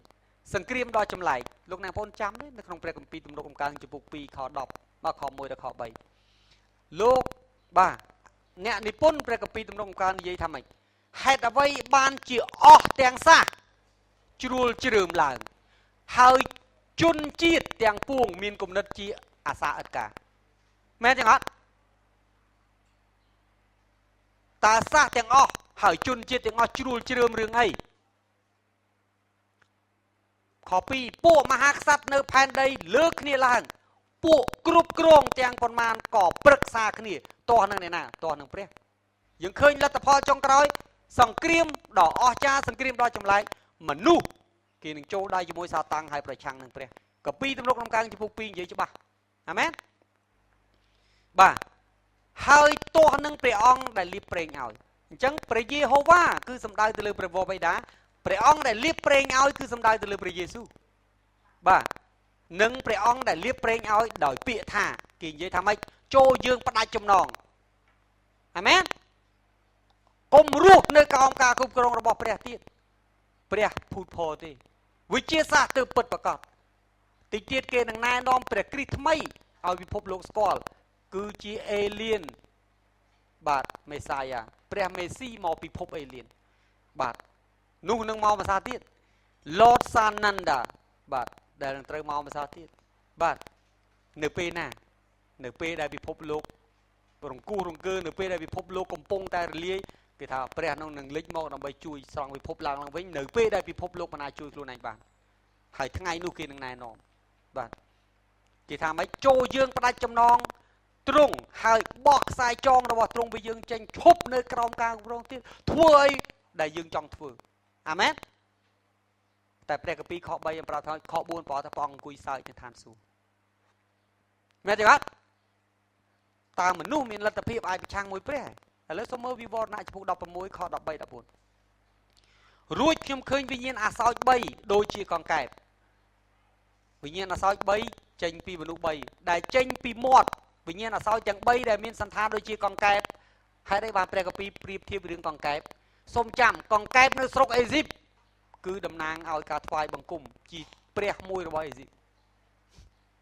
បាទណាវិញ្ញាណអាសោច3ដូចជាកង្កែបចេញពីមាត់របស់សត្វនេះគឺសាតាំងមាត់របស់សត្វនោះគឺអង្គទីគ្រឹះនៅក្នុងវិវរណៈបង្ហាញសាច់ពីរមែនទេសត្វមួយចេញពីសមុទ្រសត្វមួយចេញពីដីគោកមាត់សត្វគឺមាត់សត្វដែលចេញពីក្នុងទឹកនិងមាត់ហោរាคล้ายៗគឺសត្វដែលចេញពីដីគោកហោរាคล้ายៗអង្គទីគ្រឹះហើយនឹងសាតាំងនេះគឺជាវិញ្ញាណទាំង3ដែលបាទដែលចេញមក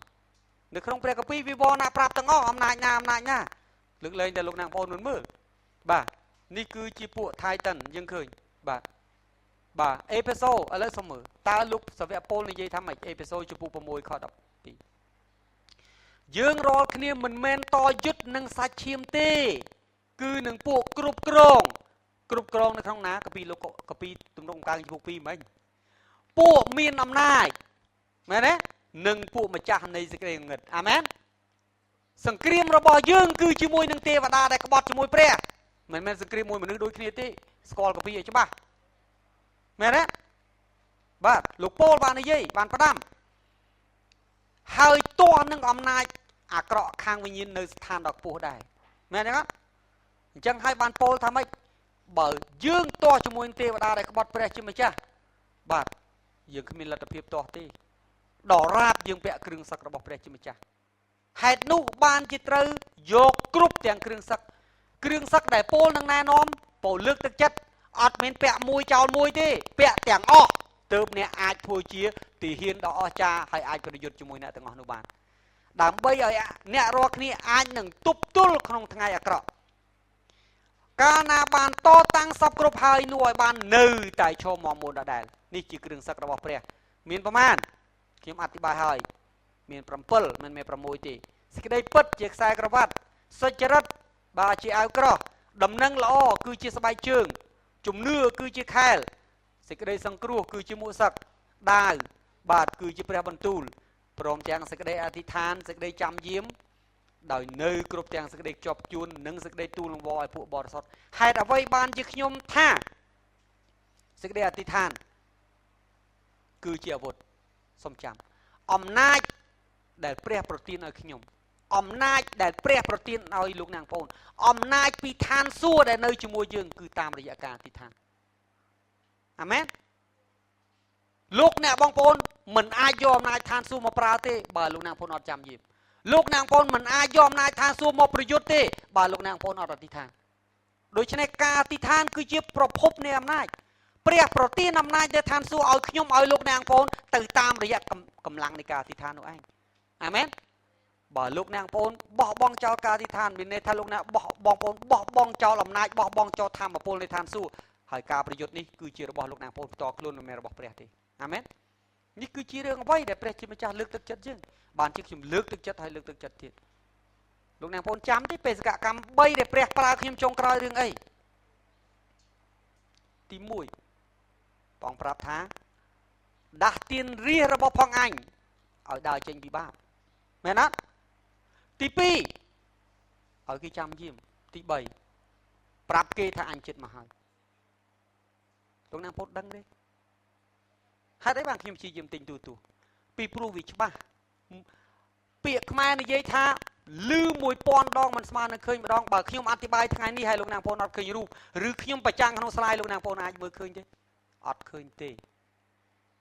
ខ្ញុំដឹងយ៉ាងច្បាស់ថាពេលវេលាហើយសូមចាំកាមេរ៉ាមិនមែនគ្រាន់តែចាប់រូបខ្ញុំគាត់នឹងចាប់រូបនៅក្នុងទូរទស្សន៍នេះបងប្អូនខ្មែរដែលនៅគ្រប់ទីកន្លែងគេនឹងឃើញសេចក្តីបង្រៀនបាទជាអក្សរជារូបដែលគេអាចយកទៅបង្រៀនបន្តអ្វីដែលខ្ញុំធ្វើនៅថ្ងៃនេះមិនមែនសម្រាប់ខ្ញុំហើយលោកអ្នកបងប្អូនតែប៉ុណ្ណោះប៉ុន្តែសម្រាប់ខ្មែរនៅកន្លែងផ្សេងទៀត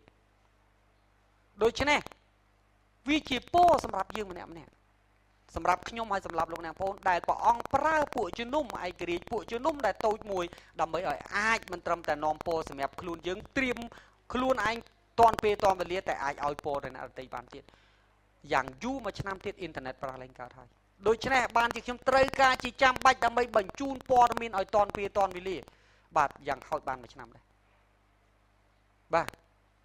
យើងអត់លុយដើម្បីនឹងទិញឲ្យល្អបាទយើងសុខចិត្តទិញឲ្យតែជុះមួយមកតាមពិតទិញបានតាំងពីមួយខែមុនហ្នឹងប៉ុន្តែយកមកវាខូចនេះខូចនោះអញ្ចឹងយើងយកទៅឲ្យគេហ្វិចឡើងវិញបាទហេតុផលគឺអញ្ចឹងមិនមែនដើម្បីផ្ទះខ្ញុំអត់មានទូប្រើទេបាទប៉ុន្តែហើយអត់មានរឿងអីត្រូវតាក់ទងទូទេព្រោះខ្ញុំអត់ដែលមើលទូសោះប៉ុន្តែវាចាំបាច់ក្នុងការប្រើប្រាស់ LCD នៅវិហារយើងមាន3ព្រះវិហារទិញ1តម្លៃជិត2000តាមដែលខ្ញុំចាំយកមកប្រើច្បាស់ល្អមែនទែនបើមិនតិចខូចបាត់ជួសជុលហើយយកមកវិញខូចទៀតធ្វើឡើងកាត់បោះចោលខ្ញុំប្រើលុយផ្ទាល់ខ្លួនខ្ញុំទិញ LCD 2ទៀត1ក្រុម1000យកមកដាក់នៅនេះបងប្អូនឃើញបាញ់សងខាងបាញ់វាអត់ឃើញមកយើងដកចេញទៅហើយនៅសល់តែមួយនោះបាញ់ទៀតហើយដល់ពេលដាក់អក្សរដាក់រូបមើលអត់ឃើញដូច្នេះហើយបានជាខ្ញុំរងចាំតតែមានទូរទស្សន៍ដើម្បីអធិប្បាយអាចឲ្យលោកណាបងប្អូនមើលដល់ច្បាស់នោះជាហេតុផលបាទនេះមិនមែនគ្រាន់តែសម្រាប់ឲ្យលោកណាបងប្អូនងាយយល់ទេតែសម្រាប់ឲ្យអ្នកដែលឮគេងាយដាប់ដែរបាទនោះជាហេតុផលហើយខ្ញុំចាប់ផ្ដើមដោយជំនឿបាទដើម្បីអីដើម្បីធ្វើរឿងទាំងអស់នេះពីព្រោះព្រះវិហារយើងមិនមានលុយគ្រប់សម្រាប់ធ្វើរឿងទាំងអស់ហ្នឹងទេហើយអ្នកណាដែលចង់ចូលរួមបេសកកម្មជាមួយខ្ញុំបាទទុកនឹងបងអាចថ្វាយនឹងវាយបានបាទប៉ុន្តែអ្វីដែលខ្ញុំប្រាប់មកចំណែក$50លោកអ្នកបងចូល10នាក់ឲ្យបាន50ក៏ដោយប៉ុន្តែសុំ10នាក់ក៏បានធ្វើមិនឲ្យបាន50ហើយចាំយកមកខ្ញុំអាមែនបាទនេះមិនមែនជាការអង្វរកទេនេះមិនមែនជាការសុំទេគឺជាការលើកទឹកចិត្តឲ្យចូលរួមបេសកកម្មអាមែនខ្ញុំនឹងលើកទឹកចិត្តបាទខ្ញុំនឹងស្នើសុំឲ្យចាស់ទុំជួយអានេះមួយហើយជួយជើងនេះមួយ300ខ្ញុំមិនតន់និយាយមួយគាត់ទេតែខ្ញុំនិយាយនៅទីនេះ bà cọt phom mình hướng bảo cọt bà hãy tục tua mùi ông raចូលរួមជាមួយខ្ញុំ$50ហើយបាទអញ្ចឹងបើសិនជាពហិជួយខ្ញុំ300រឿងនេះអញ្ចឹងទូនេះគឺនៅសល់450ទៀតអាហ្នឹងបើពហិជួយបាទបើពហិអត់ជួយទេខ្ញុំជឿថាព្រះមានអីគុតគង់បាទដូច្នេះអត់ពិបាកទេពីព្រោះខ្ញុំធ្វើការបម្រើព្រះជាម្ចាស់ខ្ញុំមិនដែលខ្លាចទេក្នុងពេលដែលខ្ញុំធ្វើដែលត្រឹមត្រូវមកជីវិតរបស់ខ្ញុំឲ្យតែខ្ញុំធ្វើត្រូវមិនថាខ្ញុំត្រូវការអីបាទហើយជាទូទៅពេលខ្លះក្នុងនាមយើងជាអ្នកបម្រើព្រះអង្គខ្ញុំបងថៃបងតារាអីគេបាទខ្ញុំបងថៃបងតារាពេលខ្លះយើងបារម្ភថាអូតិចយើងអត់មានលុយបាទជួលវិហារទៅពីព្រោះយើងទិញនេះយើងទិញនោះប៉ុន្តែអ្វីដែលយើងលើកទឹកចិត្តគ្នាថាបើយើងធ្វើត្រឹមត្រូវយើងមិនដែលខ្វះលុយទេហើយ13ឆ្នាំហើយអ្នកទាំងអស់គ្នាគឺជាសាក្សីយើងមិនដែលខ្វះលុយទេអាមែនបាទមកគ្រប់ពីព្រោះអីយើងធ្វើត្រូវនឹងបហាតិចព្រះយើងអត់យកលុយទៅចាយអីផ្សេងទេបាទហើយខ្ញុំមិនដែលខ្វល់ទោះបើខ្ញុំអត់ម៉ាស៊ីនក៏ខ្ញុំមិនខ្វល់ដែរលុយតិចទៀបជាង$1000នេះវាតូចណាស់សម្រាប់ព្រះបាទ